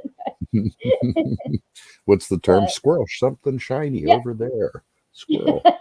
I have a few of them in my life right now. It's okay. So beachgoer, you ask a question about the Walmart containers, or you actually asked if the med beds are ready to go for humanity, and I put yes. I got yes on that one. I got the Page of Pentacles, so it's something that's been manifesting. It's a hard, tangible. A page could be a yes, but it's a hard. It's something as tangible as coming. So yes, that tells me the Wheel of Fortune. So it means we're going to have a change. Something has to change in order for this to come out. The Ace of Wands came out too. So it means whatever's coming out, the change is going to make us inspired again. We're going to have that clarity. We're going to move into this new reality. And the Justice card came out after that as well. So it tells me whatever's happening, and we're going to be inspired after the things change with the Wheel of Fortune. It's bringing us to justice. We're going to have a win-win situation, and we're going to have closure. It's going to bring balance with that Justice card. So we are going to see some things come to a finality. It's going to be a win-win for us. And to answer your question with the med beds, yes, it's karmic in nature, and it is coming, and we're going to have the justice for those. It's going to be awesome. I can't wait. Can't come soon enough. That's the thing. So that's the thing is, right, and I understand that. Believe me. I hear that a lot in the readings I do for people. When are the med beds coming? When is this coming? Yeah. And I understand that because there's a lot of sick people out there. I know that. I know. I mean, I wish I had a med bed 2 years ago when I can bring my mom back, or was able to heal her. But I know Spirit wants me. We mentioned this before, but Spirit keeps telling me it's going to come when it's meant to come. Not a second before. Not a second after, and we can try to manifest these things as from a higher perspective and a higher frequency, try to manifest it is by that putting that intention out to let it come into our reality quicker. We can do that. But what I'm saying is it's not going to happen a second before or a second after. It's meant to happen. And like Jay was talking about with his journey, and I got to the same point, and I had mentioned this before. I stopped reading Telegram. I stopped reading a lot of the stuff online with information. I mean, don't get me wrong. I've gone into these rabbit holes and I've found some really sick and disturbing stuff that I wish I hadn't, but it was part of my journey to find these things out. Yeah. And it comes with responsibility and the things that come with that. But I so wholeheartedly agree with what Jay said. I finally got to the point where, it's just static. He uses that word static, like a old television right before you turn it off, and the little, stuff that like on the screen, the static on the screen is what it is. And it's a true story. And it's meant to, a lot of these things are put out. It's just vibrational. It's to change your vibration, period. Exactly. Yeah. It's to change it, no matter what it is. Even if you think it's to raise it higher, it's not. I'm going to tell you that 100%. Yeah. And it's to bring you back around too, Jason. You're right. It's to bring you back around. Even when you kind of get sick of it, that frequency is trying to bring you back in. And that's correct. You do. That's right. You've gotten past that loop. Yeah. And once you get out, just like you can't unsee it, you can't go back and watch. Exactly. And I'm the same way. And I know too much now. You back in. Exactly. That's like the Godfather. That's perfect because Q mentions the Godfather 3. And in the Godfather 3, he's messing with the Vatican and they're pushing money around and they're showing you exactly what they do between the mob. Yep. No matter what, Italian, Khazarian, whatever mob you want to call it, they all answer the same people. And when it comes down to it, they're showing you how connected crime is with the church and with money. They put it all. And when he says, when I think I'm trying to get out, I'm trying to do the right thing, it pulls me right back in. That's you think static we talk about. It's a loop we're on. We're on a loop. And actually, there's a movie called Looper, and he's a time jumper. But Bruce we're Willis. stuck in these loops. Right, exactly. And they're sending people from the future into the past to kill people for the future. And they're paying them with, guess what? Silver. Yeah. That's what they tell you. Silver is the commodity that they're trading for the looper. They pay them in that. And they're doing hits for these things. And these are usually people that go against the agenda and all this stuff. So what I mean is, what the static is, even with people, when they put out, even if it's an intention, when it comes back to what I'm getting at, is even when people put out information, even if it's from a good place, okay, even if it's from something they feel that they've done research, everything checks out, and they're coming to you with a beautiful perspective. So even Kristen, make an example. Kristen comes and presents information she gets from Spirit. She does it wholeheartedly, what she gets. Right. But if you think about it, from another perspective, is when she puts this out, I've also seen people say, well, this person didn't say that. That person said this. Yeah, so what that gets back to is we get stuck. We get pulled right back in that loop. And that person's like, well, then I have to go out and research over here again, or go back. Well, what if this person is right and this person's not right? And what you're doing is taking away from your own power by relying on somebody else's information. I mean, they're putting it out because it's good to put information out. We need this information. But what I mean is, don't haul or hold on to every little bit and piece of every word and spit that comes off of someone's mouth when they're talking. What I tell people all the time is take it in. Whatever it is you feel resonates with you, or don't leave it. You may get parts of things, but what I mean is, don't keep reliving that same loop. Like, I got to go back now and see what they said. Right. It's pulling you right back, and they pulling you back in, as what Dennis said, is pulling you right back in. And once I stop giving a shit, which is the word I want to use, my spirit guides don't matter if I drop the F-bombs and S-bombs sometimes, but I do. And it all comes down to just changing your frequency. Because if you think about it from another perspective, I'm going to talk, and I want you guys all kind of jump in too, is if I'm at a high frequency and I'm excited, I'm happy, for instance, right? Oh, I just got some great news and something. Okay. And I'm going in, I say I jump into the chat with Kristen and Jason's room, just for an example, because we're all part of that chat, and most of these people are as well. And all of a sudden we start covering topics like last night, if you notice, and that's part of what their show is for. But we were talking about nasty, vile, evil people doing evil, nasty things to people. So what did I do? We have to sage. The whole vibration of the group came down because of that. So that means Dennis said he was throwing jokes out there. He's like, keep the vibration high. Yep. absolutely. Yeah. You can feel it. You can feel it. You could feel, yeah, definitely. I just want you to know that my rabbit hole is bigger than yours. I still love this guy. I really do. Right? What Exactly. would we do without him? I don't know, I Dennis. fit a whole family of rabbits in there. Hey, I just got rid of rabbits. I can actually do my greenhouse now. They finally went away. There was little babies. Me and the wife were waiting. Oh, we can't mess with the You little love babies. your carrots. You can't get rid of the rabbit. Oh, these were little guys. I mean, the head wasn't bigger than my thumbnail. That's how little they were. But like 3 weeks is they're kind of like, hey, they're out and they're running. So we only had to wait about 9 days. They're gone. So we can start. Cute, though. Oh my gosh. Anyway, sorry. So, I mean, what do you think about than that? yours? Right? Actually, your garden is very nice. I mean, it's something really. I show my wife pictures, and she's like, about your greenhouse or your garden area. She's like, we need to step ours up. That's what she told me. Little bit of time. That's all it takes. I was like, thanks, man. Thanks for giving me more work to do, man. His honey-do list just got a little bit bigger. Yeah. As soon as I saw pictures, I'm like, oh, geez. So, but no, I mean, that's all. I mean, just a word of advice is keep your vibrational level as high as you can, even if it's something that you connect with somebody, and even if they're saying Let your something. lights flicker. What's that? Yep. Let your lights flicker. Exactly. Let your lights flicker. Yeah. You know, and the thing is, you know, when you come down to it, you're gonna resonate with some things. And what I mean is, don't get stuck in that loop. You know, I know there's a lot of us, and I can only speak to myself. Is I used to have a very routine, especially the last couple of years before I finally said I don't care anymore.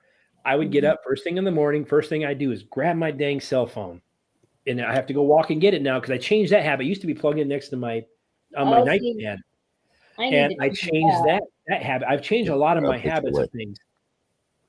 I put it away, and I plug it in away a long distance and things like that. So I get up. I usually do what I do. I get my things in and I look at my phone. But I used to look at my phone and I would start going, what can I find today? Let me go down. Let me see what people are putting out there so I can start getting some ideas of things to go research. Well, I would start doing that. And little did I know, I would go hours and hours and hours of just reading and reading and reading. And what I felt is by the end of the day, I was exhausted. And I knew that was something I had to do as part of my journey. But what I mean is, I know when I started off at a high level, by the end of the day, I'm done because of the stuff that I was reading and seeing and researching.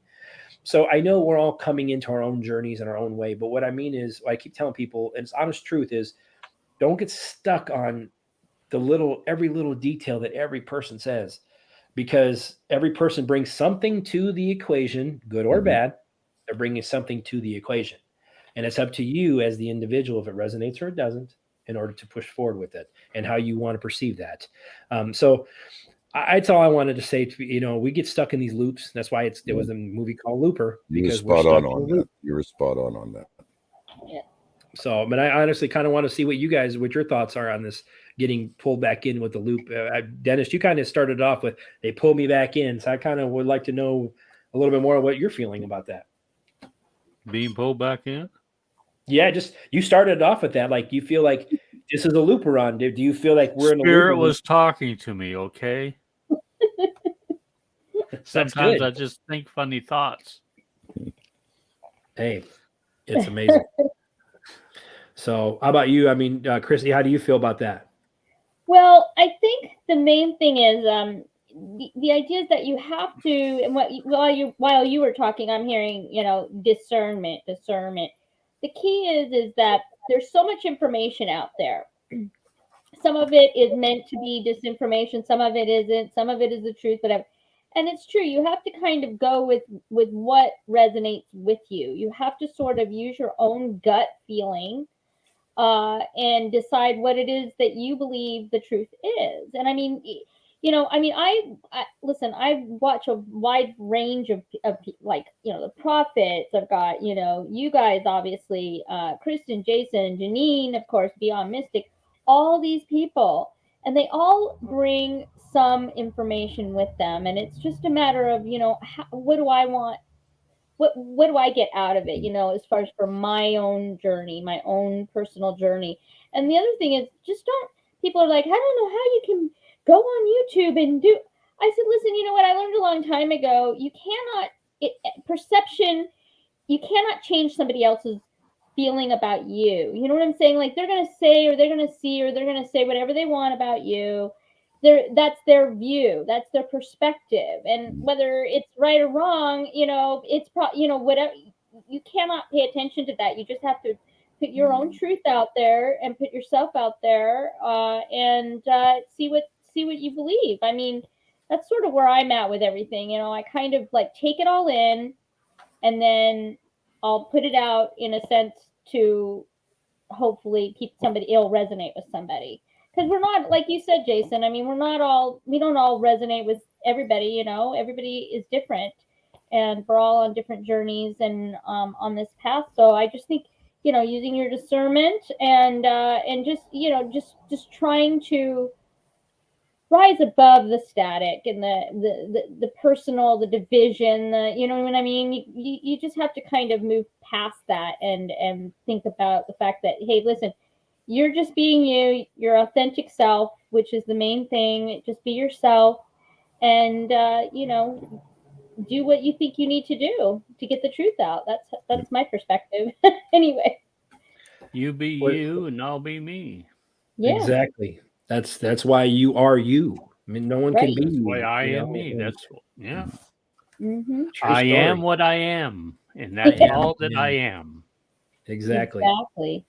So, well, how about you, Jay? What do you feel like this? I mean, you feel like there's a lot of things that I'm guessing, you know, you feel like we're in a loop and we get pulled back in a lot of times. Yeah, I think that's the plan. I mean, we really have to recognize it. It is habit. It's what we were learned. We have to unlearn it. It's just you have to walk away. You have to walk away from what doesn't suit you. Just because Yeah. someone said something doesn't mean any. Okay, I have typed in the chat before. I am handsome in a Last Man on Earth scenario. Okay, the only reason I'm handsome is because I can cook. See, I just went up a point or two, right? Oh, Right, there you ladies? go. Just kidding. But what I'm getting at is who's going to resonate with that? Well, Jay said he's handsome. That's Jay. Again, it doesn't matter. We're getting caught up, like you said, in these details. Take what serves you. Take what you need, not the he said, she said. If you can't make a discernible decision on those things, there's other things to worry about. If you're worried on the details, the details are what's bringing you down. It's what's bringing you down, and it's trapping you. Don't listen to anybody else telling you what you should be doing and what you should not be doing. You know, I have one guy on Facebook just like that. Yeah, and I think we mentioned that in the last roundtable or something. Like, if someone's, no one should tell you what to do. No one should ever think for you, or if that's the case, then they are not in your life at all. Yeah. You have a dog around you there, Jason? I'm just asking. Mine have been good tonight. I haven't had any issues with the dogs and their gaseous nature. Thank you very much, dogs. I'm in shock, Jay. I know. I mean, it seems like every time I'm in my workshop here, it's like, oh my God, oh God. So I've been lucky. I hope I didn't drink myself. Got my kitty Joey. He's been like wanting me to pet him, trying to pet him, whatever. He finally just jumped on my lap. I don't know. Can you say hi to everyone, Joe? Here he is. Say hi. I found him he was wandering the streets of my neighborhood, and anyway, I took him in, and anyway, now he's a lap of luxury, you know. But hey, there are kids. in many cases. Yeah, We they treat them like are. family.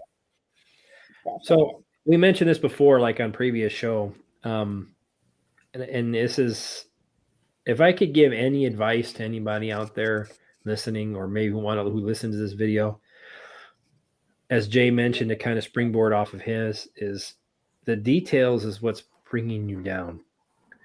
And what I mean by that is we're so focused on the when, the if, the little details of little things we've been told and things that didn't come to fruition yet, or whatever it may be. There's so much confusion and question out there that when you focus on these little details and things of the bigger picture, it's overwhelming, and it actually brings your vibration down, because it's things that you can't control, things that are going around in the world that are crazy. And I finally got to that point where I honestly, if I had to give advice to somebody, when I finally said, I don't give a shit anymore about anything going on. And I did away with reading Telegram. I don't listen to any channels.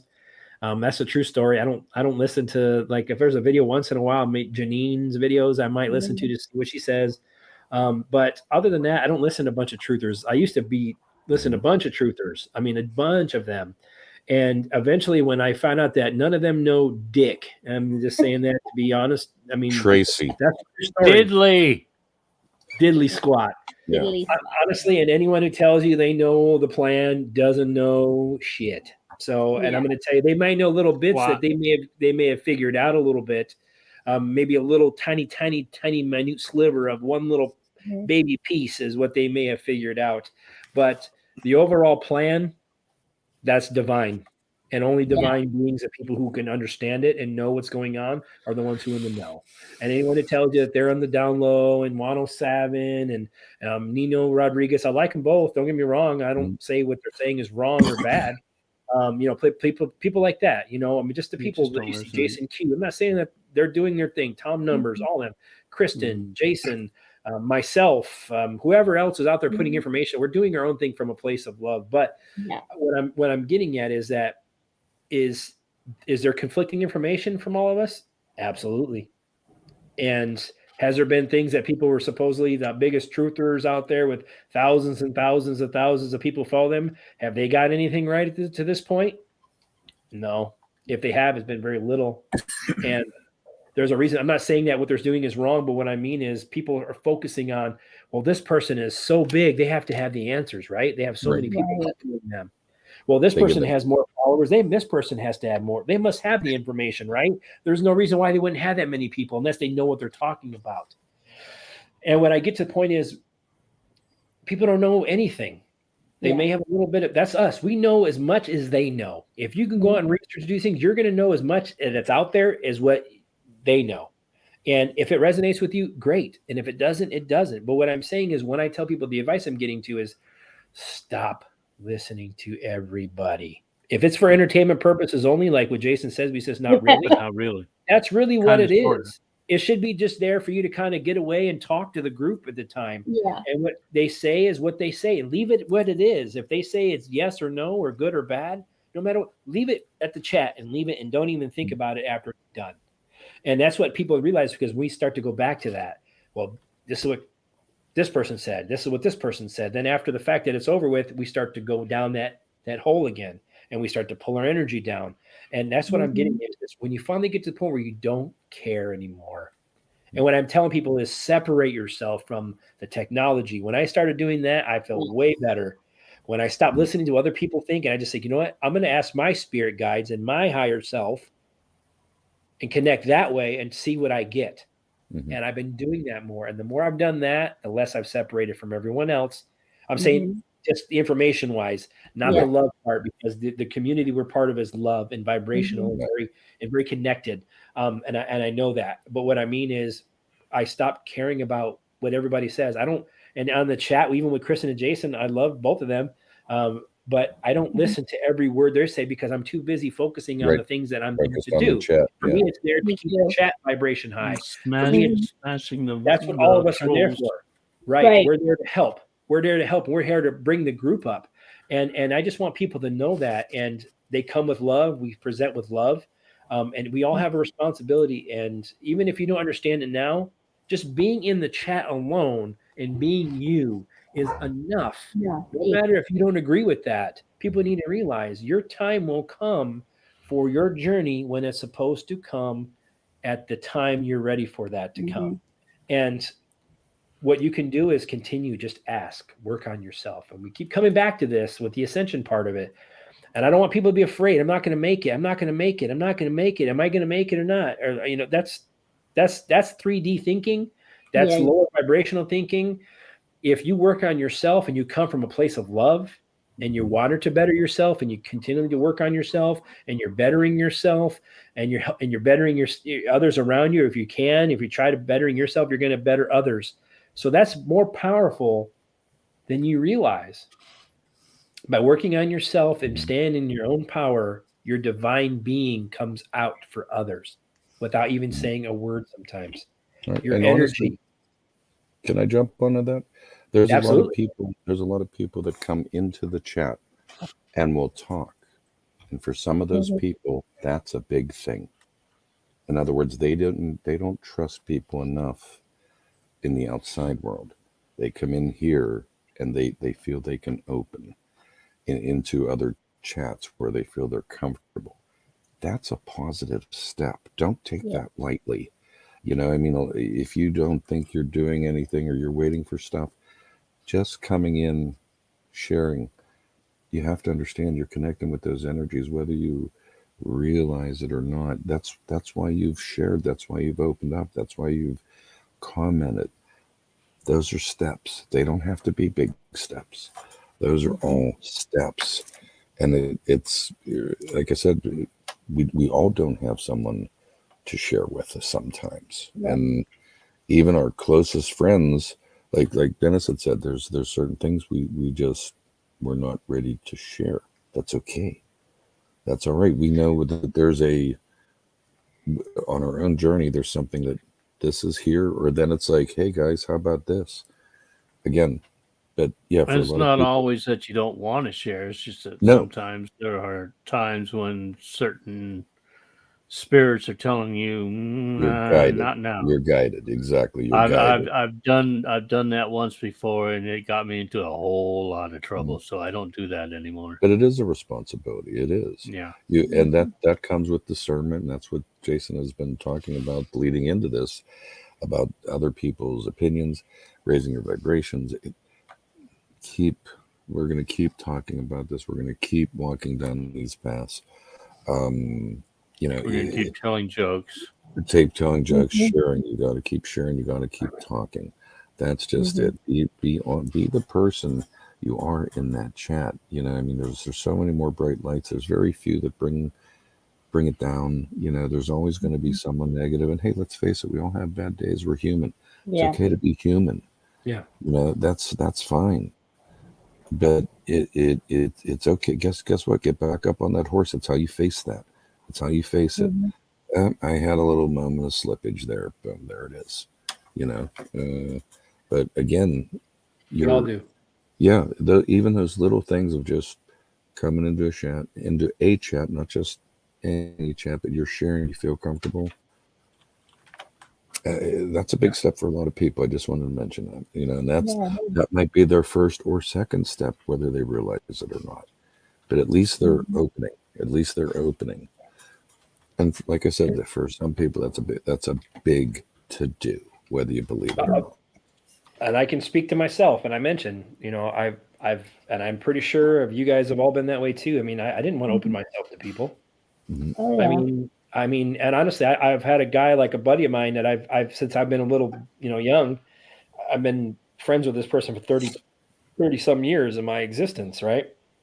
And he's awake partially, but even some of the things that I've said to him, I've held back because I didn't want him to be like, you know what, dude, there's something wrong with you, man. You might want to go get your dome piece checked out, you know? And same thing with my brothers. My brothers are awake, not awake as much as I am, but they're awake. And I feel I have a huge part of that because there's some things that I started having, just go research for yourself, man, whatever.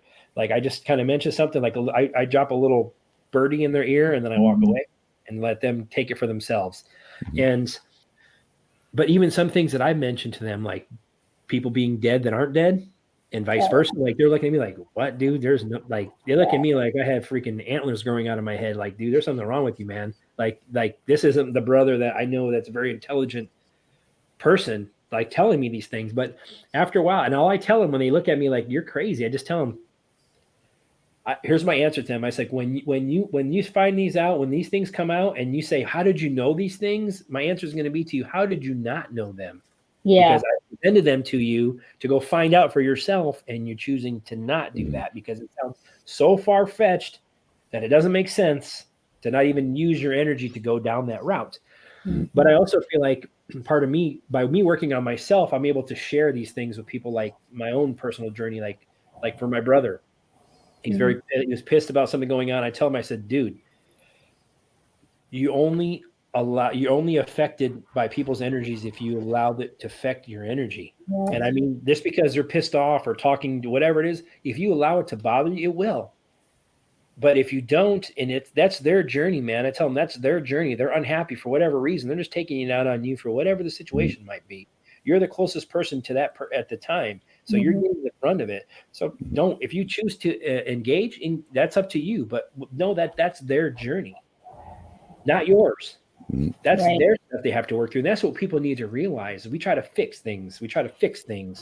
I'm a fixer. I'm a retired nurse. I try to fix everything, and I can't. And I finally, and I always try to make sense of. My wife used to always tell me, and this, the one thing I've always loved from her, she's like, babe, you're never going to make sense of crazy.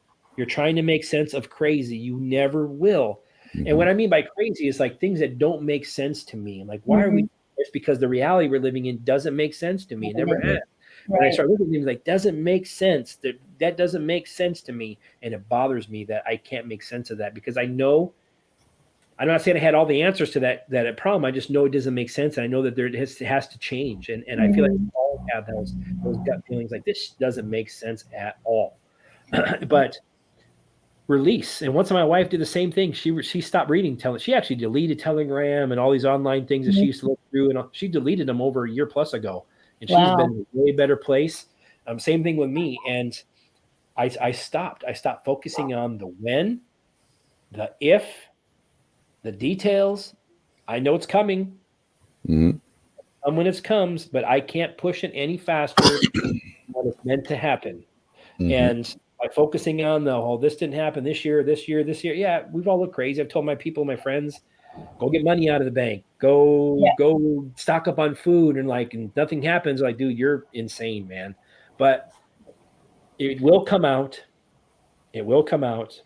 And when it does, it'll be when it's supposed to. And like I said, it's going to bring us not validation. It should bring you pride, is what I think. Pride that you've been pushing this information, even when you've been looked at as a redheaded stepchild or a goon who doesn't know what they're talking about, whatever it is that you want to talk about. I feel like you should have a sense of pride when that comes out and says, you know what, been trying to help you this whole time, and when you looked at me like I was a crazy person, you know what it is. I mean, so I have pride that before others do. And that's the reason why you're pushing it out. And it's not an easy thing to do, pushing this information out. And I know that from my own personal experiences and my own family. And so I want you guys to know this is amazing. A lot of people come here and they don't want to open up, but when they come into these types of environments where people are thinking similarly and their energies are vibrating on a similar level, people open up. People open up a lot more because they feel comfortable. Their energy says, I'm open to this, because I feel like us, like in general, I don't know why I see this. I feel like when we get in, we open our heart chakras up, and I feel like our heart chakras almost pull people in. Yeah. And by pulling that energy in, it makes it pulls their energy to us. It feels like it wants to pull their heart chakra open as well. And I feel like that's how we connect through our heart chakras. And when we hug or when we talk and communicate, I feel like we put energy out between our hearts. Right. So, and I feel like that's the reason why we talk that way. And I feel like that's the reason why people come, is because we vibrate, our energy opens. We pull, people feel open enough, or they're feeling pulled or to open up. And I feel like that's the reason why we're together. And I feel like us collectively is even more powerful than just individually. So that's the reason why we have this table in the first place. Yeah. A lot of it sounds repetitive and a lot of things you hear, but we don't talk about the negative things that all the other channels constantly do. This kind of keep us at a higher vibration. If you've been beaten down for the week or your day, or if you're having questions, this is to come and kind of just open up to these are things that we're talking about as a family. And I feel like this is a family show. Yes. Could you mention the schedule for next week? We talked about before. Yeah. Yeah. Okay, I just wanted to remind you about it. So there won't be a show next week. I'm going to be going out of state for a wedding for my nephew, the rock star Austin. So I'm going to go to his wedding. So next week on Wednesday there won't be a round table, but we're going to pick up again the following week after that. And I feel like when we come back from that, I believe it will be the 12th. The 12th will be the Wednesday. We should have Marin. Hopefully everything is good for her with what she's dealing with down there in Tampa and all the people that are dealing with that. And prayers to our them all. Prayers and energy and light and love go to you guys for protection. We hope you guys are doing well, and we're sending you guys beautiful light and love and protection. So, but other than that, I mean, yeah, this is usually a pretty consistent conversation that we have, and I feel the more we do this, the more it becomes second nature to people to not be afraid to talk about these things. And I feel like that's what I'm here to do, and I feel like that's what you all are here to do. Dennis has information he's been putting. He has channels, avenues. Jay, you've had one. Chrissy has one. I have one. We all have avenues, our own avenues of how we communicate this information that we have to others. So it's all up to you guys. You don't have to follow any specific person. Right. Yeah. But maybe a little piece of here and there if you did. Like I said, this is a totally separate chat compared to everything else you're going to see online. And we're going to talk about these things, but we're not going to talk about the lower energy stuff. We're talking about increasing the energy, and that's what I wanted this to be about the whole time we started. And I feel like that's what I'm here to do, and I feel like that's what we're all here to do. And can anyone, go ahead. No, I was just going to say if anyone wants to reach out to me, my email's on my channel. It's in the About section. I'm not a big doing video kind of guy. I just throw something out every once in a while. But if anyone has the need to reach out, talk, cry, laugh, whatever, saying it's that's what it's there for. I was just going to say the Truth Tour. I just want to say, the great thing about that is that they didn't. They don't try to push anything on any one narrative or anything onto you. Okay, that's what was so great about it. Everybody was sort of, whatever journey that you're on, the whole idea is that we all just wanted to soak up the information, you know what I mean? And then figure out and make connections with people. Like I met a couple of really nice ladies there, and, that's what it's about, and I think we're all on different frequencies and different, stages on our paths. I think the key is to just, put your light out there and get your truth out there. And, I think that's the main thing that we're supposed to be doing right now, and connecting to God, source, universe. That's the goal. I mean, I think the important thing for me to say here, and what I wanted to say, is that once we leave this physical body, that's it. We're going to be off this 3D Earth plane. And so the whole idea is that in your spiritual journey, you want to be able to connect to source, to God, to universe, and to be an enlightened soul and learn what you can learn. And that's sort of where I'm at with everything. So I just wanted to mention that. No, I agree. I mean, the Truth Tour, it's a good thing. And the reason why I feel like it's a good thing, like I said, you could take little bits and pieces. And what I feel the purpose of that tour is not only just for the little bit of information, because people who are going to those tours kind of have a little bit of understanding already, kind of what's in those environments. So what I feel like that's mainly to do is to bring people together. I feel like that those environments, it's kind of similar to like a retreat in a way. I'm not saying that there's going to be some spiritual guru stuff going on, but what I mean is I feel like the energies are connected. When we get together collectively, our energies increase. So when you think about how each person's vibrational level is at a little different level in that group, when you bring a group of people together collectively, the energy goes up or down, depending on what happens in the environment. But overall, I feel like they're bringing people together that are like-minded, think alike, want the truth, want truth to come out, want the best for the world. That's the reason why I feel like these environments are coming together, because the more of us come together as groups, like we talked about in previous shows, that's the reason why the internet was created. The internet was created to separate us and segregate us, not to bring us together and connect us like they say it is. Because if you think about it, you can connect. We're connecting all over this in general. We're connecting together, but are we really connected together? Physically, we're not in here. But what I mean is that takes away, because we have this easy connection online. We can stay in our home individually, doing our thing, look at the screen, and be connected. That we feel connected to the world that way. In reality, back in the old days, people would get together, social events, church events, bars, pubs, whatever it was that you want to do. But there was a get together, barbecues, get together, groups of like-minded people who shared love together or energies together, or whatever it is, had a common theme together. And we've gone away from that.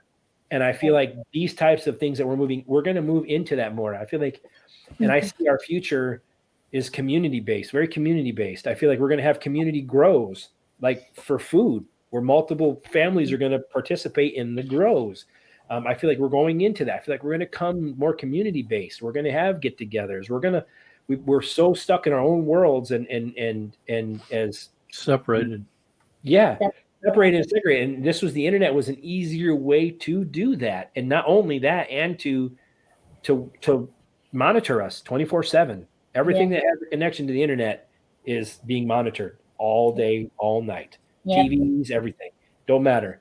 So I just want people to realize that we're using this tool that was created to segregate us to get people together. So that's what they're doing. We're using this tool to bring them together. Now we're doing it in physical locations now. And I feel like groups like us are going to do that as well moving forward. But our job is going to be different, because the truth group is out here trying to help with some of this truth, putting out the stuff that they feel is true with what they've been finding out, which is amazing. But I feel like another part of our group, which is somewhere like ours, is going to be to help when this does kick off and we do learn these truths, is to help progress the humanity along with the light being spread and the vibrational working on things. That's why I feel like they have their mission. That's why they've been tasked by the universe to do these things. And these people are in charge of, or whoever's put out in these groups, they're put there for that reason. And like groups like us who are coming together, we have our special mission. And I feel like that's what people need to realize, is that if you're part of a group and you've been drawn to that group, there's a reason why you've been pulled to that group and drawn to that group. And don't take it for granted. It's something that's here. And you should just, that's a family. And like my wife has told me, some of these people, like, oh, you're talking to some of these people like you've known them like they're your family. You're just going to leave your own family. I'm like, if I have to. If I have to leave my family, whatever it is, if I've outgrown them or whatever the situation, then that's the journey that the universe is taking me on. I'm prepared for that. I'm not saying that that's what I want to do, but I'm prepared for that. And I'm actually at that point where I feel the most calm in my whole life, because I stopped caring. I stopped trying to push and try to make sense of craziness that we never will. Once that comes out for all of us, we're all going to know at the same time, at the same speed. I mean, you may pick up a little different, but we're going to know at the same time and the same speed it's put out. It's up to you if you're going to be able to take that information in and do what you do with it. And that's why I feel like when we do get information, right, it's going to be pretty crazy. And I feel like our work is going to kick in overdrive once that happens. Definitely. Just when I thought I was out, you keep dragging me back in. Exactly. Hold me back. Sucking me back in. He was waiting for that line. I know he was. I was thinking about that for the last 3 minutes. I know he was on that armchair quarterback one like this. He's getting ready to launch it. We are a soul crime army. I agree with that. When it comes down to it, is so. I would just say my advice to people is separate yourself. I promise you, if you separate yourself from your daily, engulfed in your phone 24 hours a day, your iPads, your whatever it is that you constantly into, break away from that, because there's a pattern to that. And I've learned for myself, we have patterns developed for a reason because we're programmed. We're very programmable people, like robots almost, because our mind functions that way as a computer. We're very programmable. That's why they use MK Ultra, because we're very programmable, just like a computer. So I want people to, if you do anything that's out of your ordinary, like if you wake up every morning, I wake up, I use the bathroom, I go to get my coffee, whatever it is that your routine is. If you break that a little bit up, just a tiny bit every day, you're reprogramming your brain. You're reprogramming your everything you do is different. So I want people to realize from the world to I started your doing that spirit. too. Yeah. Once I started doing that and I got out of that routine and I broke it up just a little bit here and there, I feel like I've grown more. And that's what I would tell you. Just separate yourself from the technology. If you can do that for a couple of days at least, you'll see how much, and then try to connect more with your spirit if you can in that time. And I bet you're going to get more improvement in those couple of days than you will if you try to research everything about what I should do to try to get to my higher self. Yeah. Because that's what we're doing. We're researching the internet for everything. Yeah. How do we do it? How do we do it? How do we do it? So, well, interesting story real quick. So my phone on Saturday just completely, I don't know what, I have an iPhone. I feel like an older version, iPhone 10, you know. And this stupid thing, I mean, it's been giving me problems for probably like 3 weeks. It would like turn off automatically, do all these things. Anyway, Saturday, like afternoon, all of a sudden, I couldn't use the touch screen at all. Nothing, I couldn't turn it off, couldn't turn it on. Nothing was happening. And, you know, I'm out, I live in Mo Clips in the sticks out here on the Washington coast. It's 45 minutes for me to go to the Verizon store, a drive. Okay. Anyway, and you know, by the time I would have got there, it was going to be closed anyway. And then Sunday and I was so upset because Sunday was the event that I was going to, and I was like, oh my gosh, I'm not going to have my phone because I wanted to show some of my UFO pictures to Tom and all these people. But I tell you, and then I didn't have a phone for that whole day. I didn't have a phone until Monday afternoon is when I finally got to the Verizon store to get it fixed and everything. And I'm telling you, it was actually a blessing in disguise because I think that I was more, you know, half of me would have been like, you know, tweeting stuff, putting stuff on True Social or, you know, talking, texting. Instead, I was in the moment. I was paying attention. I was there. And it was actually a blessing in disguise to not have the phone, I have to say. And as much as I complain about having, you know, saying, oh, well, we need to get rid of we need to get rid of my phone and whatever. Anyway, it was tough. It was tough, but it was also a blessing in disguise, I would say. So if you have that happen to you, I suggest just embrace it because there's nothing you can do. And it was great. It was actually great. It ended up being. So Spirit's telling me right now the reason why your phone wasn't working because it wasn't time for you to present that information to that group of people. Oh, well, that's interesting. That's what I feel. I feel like it wasn't, you have this information, you have a lot to share, but I feel like at that time, it wasn't that wasn't the place for you to release that information to people. I feel like there will be a time for you to, I feel like all the things you've been seeing and I keep getting more, you keep getting more and more of these things. There's a reason because they're showing themselves to you. And I feel like I'm getting tingles right now. I feel like you may be connected. You may be connected to some of those crafts that you see. She's being drawn. She's being drawn. And I feel like you're going to have a time to shine. I keep seeing this coming out of my mouth. So I feel like you're going to have a time to shine where you're going to be able to share this information. And I feel like that wasn't the right time for the universe for you to release that yet. But it's good. You're going to have your time. And I promise you, because I got goosebumps all over. So tell me your time is coming. I'm completely chilled. And like I said, whenever I'm on with you, Jason, I always get the helmet head. You know, like I'm always tingling or whatever it is. I don't know what it is. But, oh, wow, that's interesting because I didn't even think of it that way. Because I was like, oh, my gosh, I have all this stuff and now I can't show anybody. And I was so upset. But anyway, so, yeah, thanks for that. But also I feel like what Spirit wants me to tell me, too, is that also is coming to a personal gratification. It was a personal gratification that you're like, hey, look what I got. I want to share this. And I feel like part of that was for you as a lesson for you as well. Like you just mentioned, you learned a lot from that scenario. So, you know, I have this information. I know what I've seen and what it is. But what I'm telling you wasn't your time to share yet. But that also learned that when I was ready to get it done, I want to get it done and push it out, that the divine timing came into play. And it was able for you to take a step back and say, I was I was present. Yes. And I mention this in my readings all the time, and we mention this in our roundtables. Be present. Yeah. Because if you're present, you're not thinking about what's going on 5 minutes from now. You're not Right. thinking about what happened 10 minutes ago. You're focusing on what's ahead of you now. That's what I've been trying to do.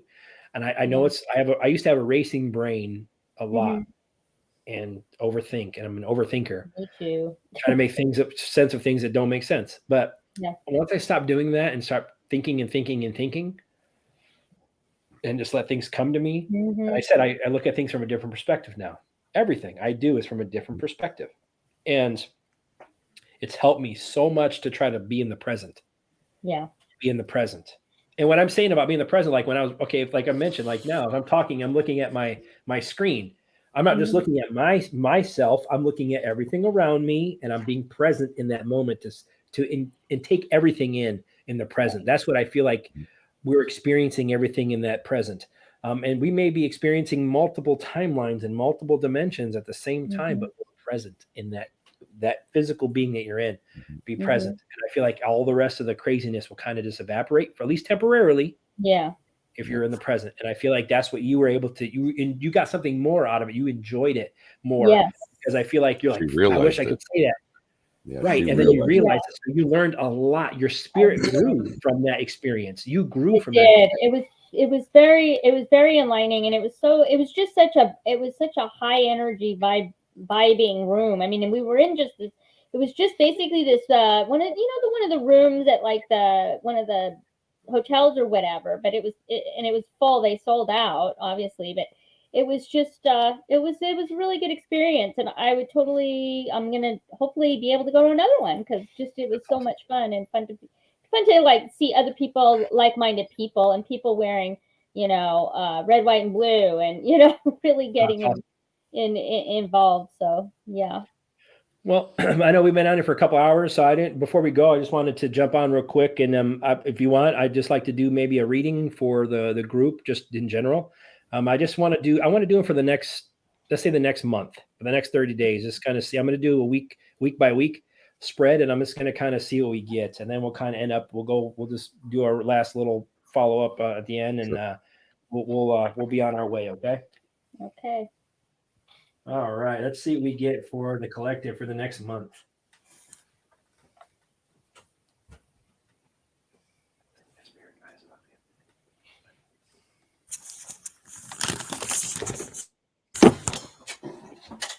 All right.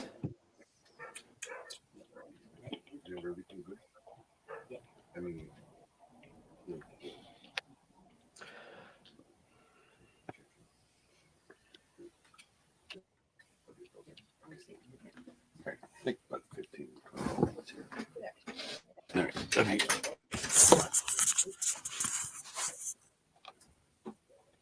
All right. So the first week here, I feel like within this next week, I feel like we're going to have maybe some financial losses. Something is going to come, I feel, pretty soon. There's going to be something that's going to really cause some issues within this next week, I feel. And it's related to money, because not only did I get the 5 of Pentacles, I also got the 4 of Pentacles after that. So it tells me that something related, something that's been held on to. And I feel like there's something that they've been prolonging, I feel like, when it comes to these losses. And I feel like with these losses, some of us are going to enjoy that, and some of us are going to feel very vindicated and excitement because of that loss, because they know what's coming. But there's also going to be some people who are going to have that distraught feeling, and that I've lost everything. And I feel like the reason we're gonna after this loss or this information, we're going to find out. I feel like we're going to be, something generous is going to come to us, a gift. With that 6 of Pentacles, that's the pentacle. That's a 3rd Pentacle card out of the first 4. So it tells me something tangible is coming. And that 6 of Pentacles is a gift. It could be a gift, something that's coming to us that's going to bring us balance. So after we got out of that, there's no tower moment, but I feel like there's going to be something that is going to walk away from that 5 of Pentacles could be walking away, loss. So something's going to be walked away from. So there could be something with the financial system, I feel. And I feel like we're going to have some renewed energy, possibly once this happens and we see this switch. I feel like we're going to have some inspiration. I feel like we're going to be energetic again. We're going to be able to fight, and we're going to have renewed energy with that Knight of Wands. And I also feel like with that new renewed energy, the sun card comes out after that. So I feel like we're going to have positivity. I feel like the fight with that also that Knight of Wands card being warriors, and the things that we've been going through in these rabbit holes and these things we've been dealing with, I feel like we're going to come out on the other side with that sun card in a way better situation.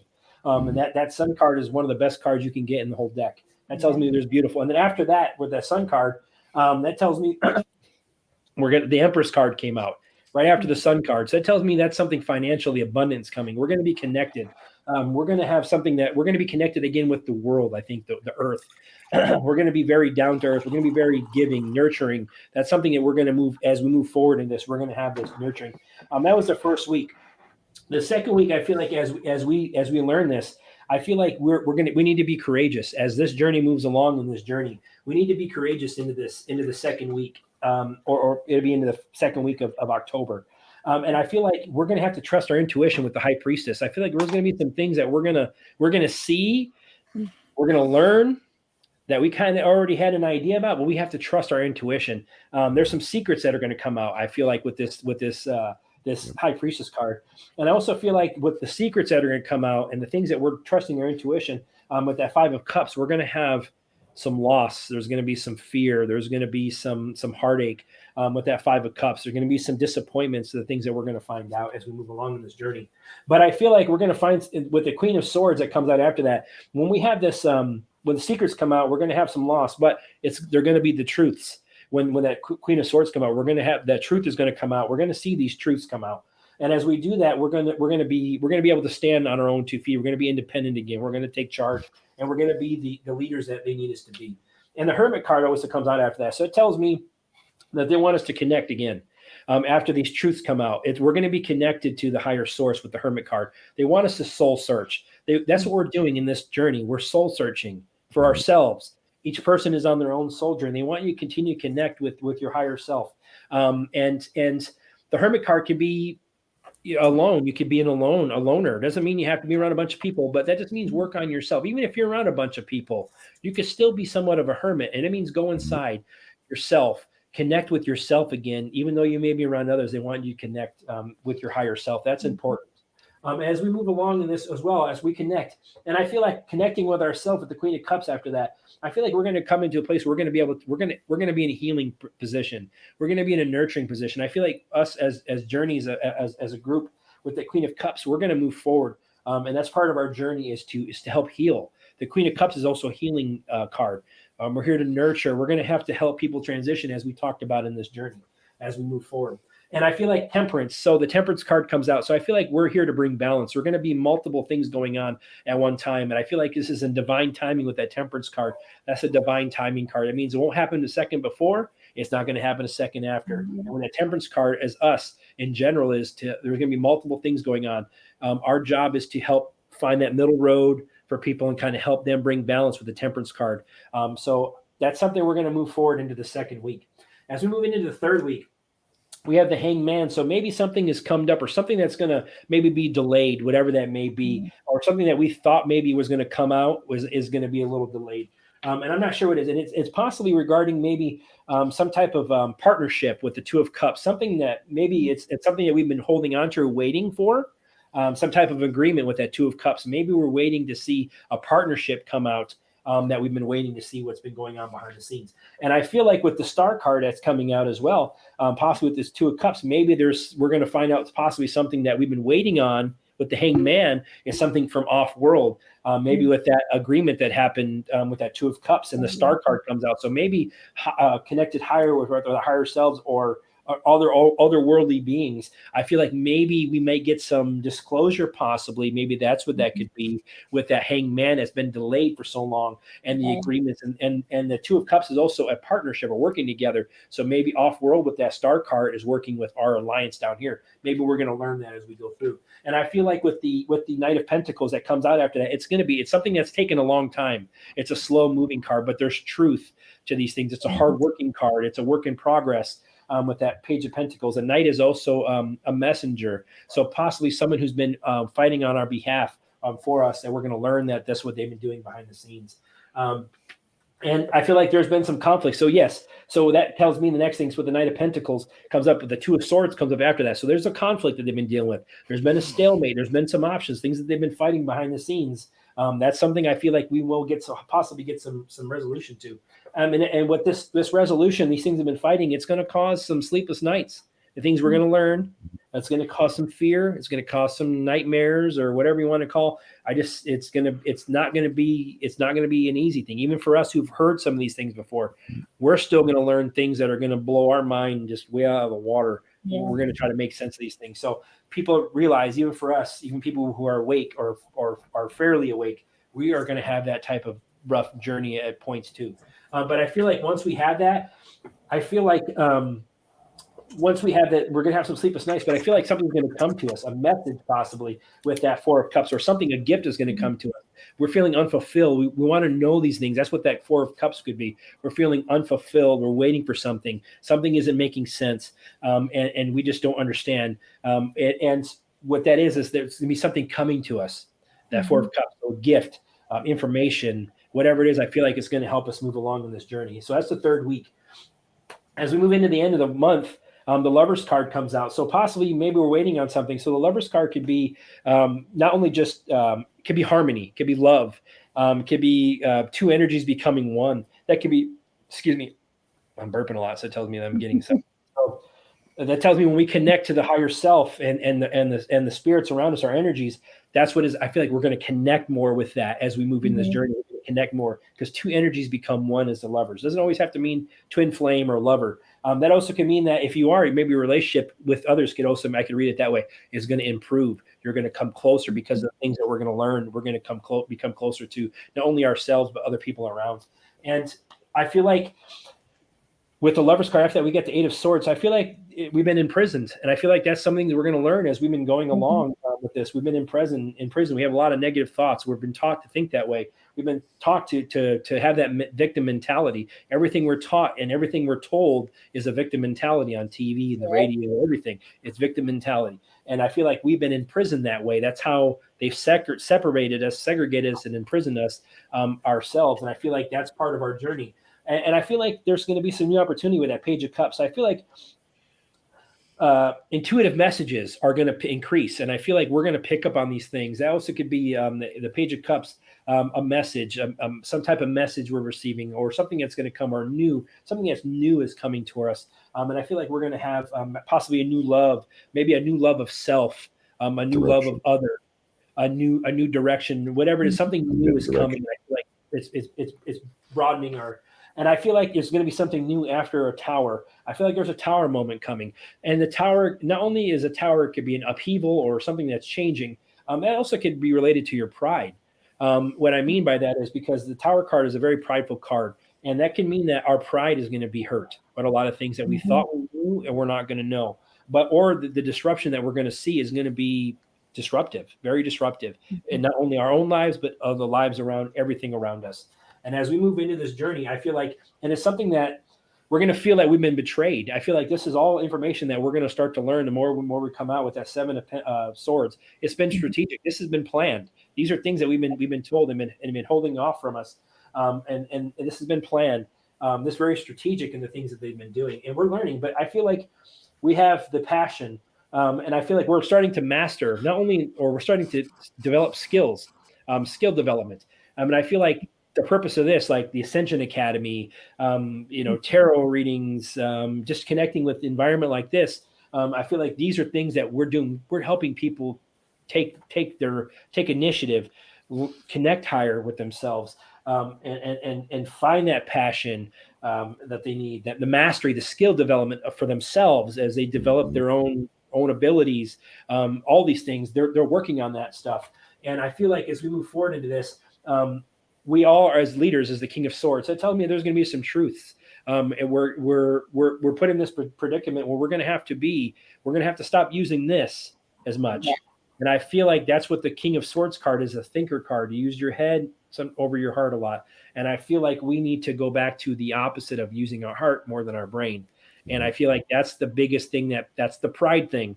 I feel like that comes back into this reading. Our pride is going to come into play because a lot of times my pride gets into play.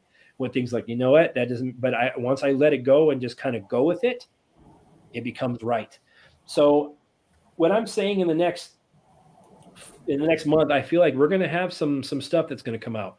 I feel like the first things that we're going to see is financial, possibly within the first week of October. And I feel like these are things that are going to happen. That's been planned, and it's regarding the financials. And that's the only other line that I pulled that had any, besides the last one with the pentacle card. So pentacles are hard, tangible things, Right. finance, home, job, something tangible. So that whole first line had tons of pentacles in it. So it tells me it's something to do with possibly finances. And the second week is going to be possibly just something to do maybe with the fighting that's been going on and the off-world stuff. We may start to learn some of these things, is what I feel, or we may start to get more improvement into that area where we're starting to learn more. And like I said, and the third week, we're looking, same thing, trust your intuition. There's going to be some things, we're going to have some losses. Things are coming that we're going to learn that aren't what they were. And there's going to be some disappointed people, some shocked people. But to let you know that there's a gift coming, things are coming to us, a message is coming to us. The message could be hopefully the EBS is what I'm hoping for. Yeah, that's what I hope. And that could be the message that's coming, because if that message comes at the end of the third week, then we get into this fourth week. I see the Tower card. So possibly that means, because once the EBS is kicked in, that's done. There's no going back on that. It's it. We're hitting the ground running. So I just want people to know that I feel like October is going to be within this next month, because we only have 2 days left of this month. I feel like October, we're really going to see I think things are going to pick up speed. Mm-hmm. So don't focus on the wins and all that. Like, this is just kind of a general information. If things stay on the same timeline, this is how it could possibly play out. So people just don't realize it. I mean, don't focus on the little details, every little detail. Just it'll happen. Focus on yourself, love yourself, and love others. And I feel like that's the best place you can be in, and you'll be in the most peace that you'll ever be in your life if you can finally let all that stuff go and start feeling your heart that everything will be okay. Those aren't just words that nothing can stop what is coming and we've already won. Those aren't just a catchphrase, guys. That is a truth.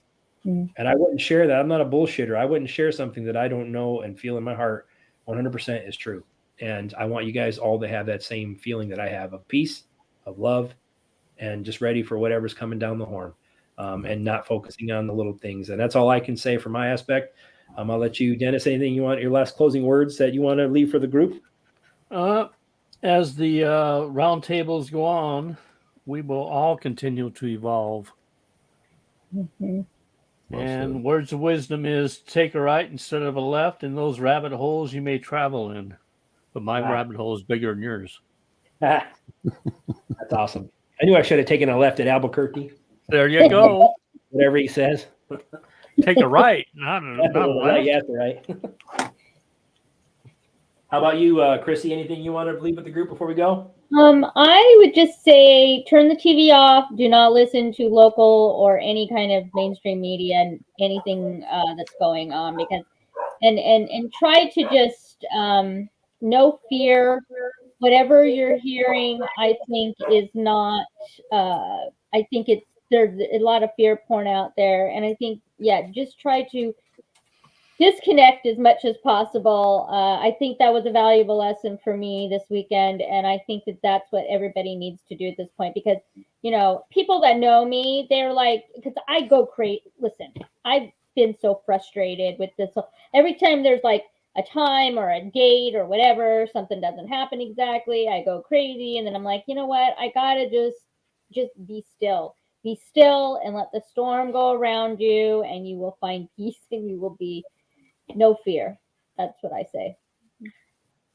I agree with that. How about you, Mr. J? Anything you'd like to leave the group with?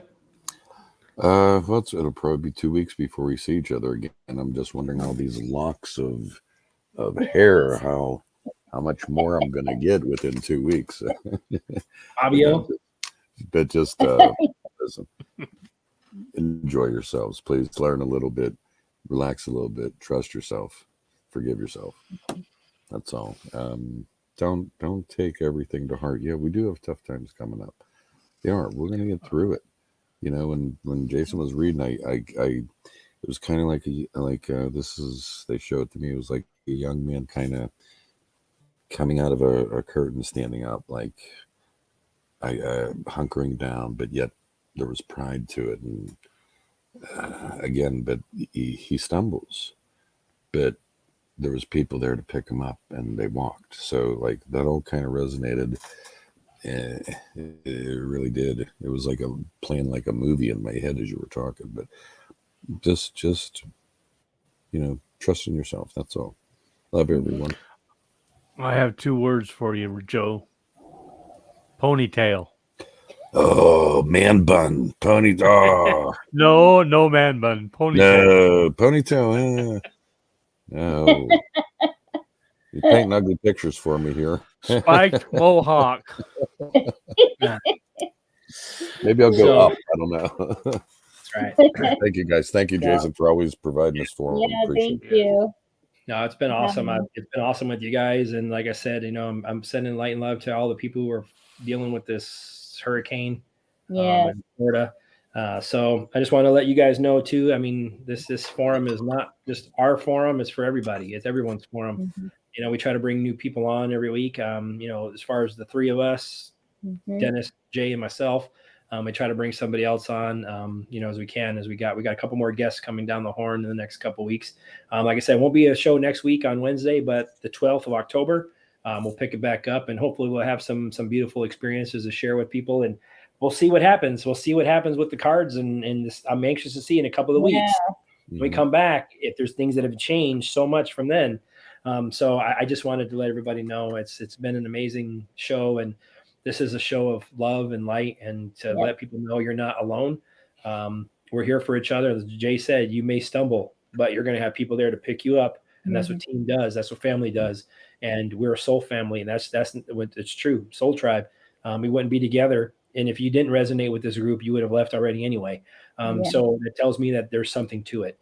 So work on yourself, as we've talked about. Your journey is your journey, not anyone else's. Things will happen to you as they happen to you on your timing and the divine timing.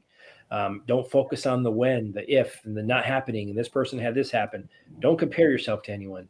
Just separate yourself if you can from the electronic stuff, at least for a couple of days, the phone thing. You'll be surprised how much different you feel from not connecting to your phone that you're connected to from the moment you wake up, pretty much the moment you plug it in to go to bed.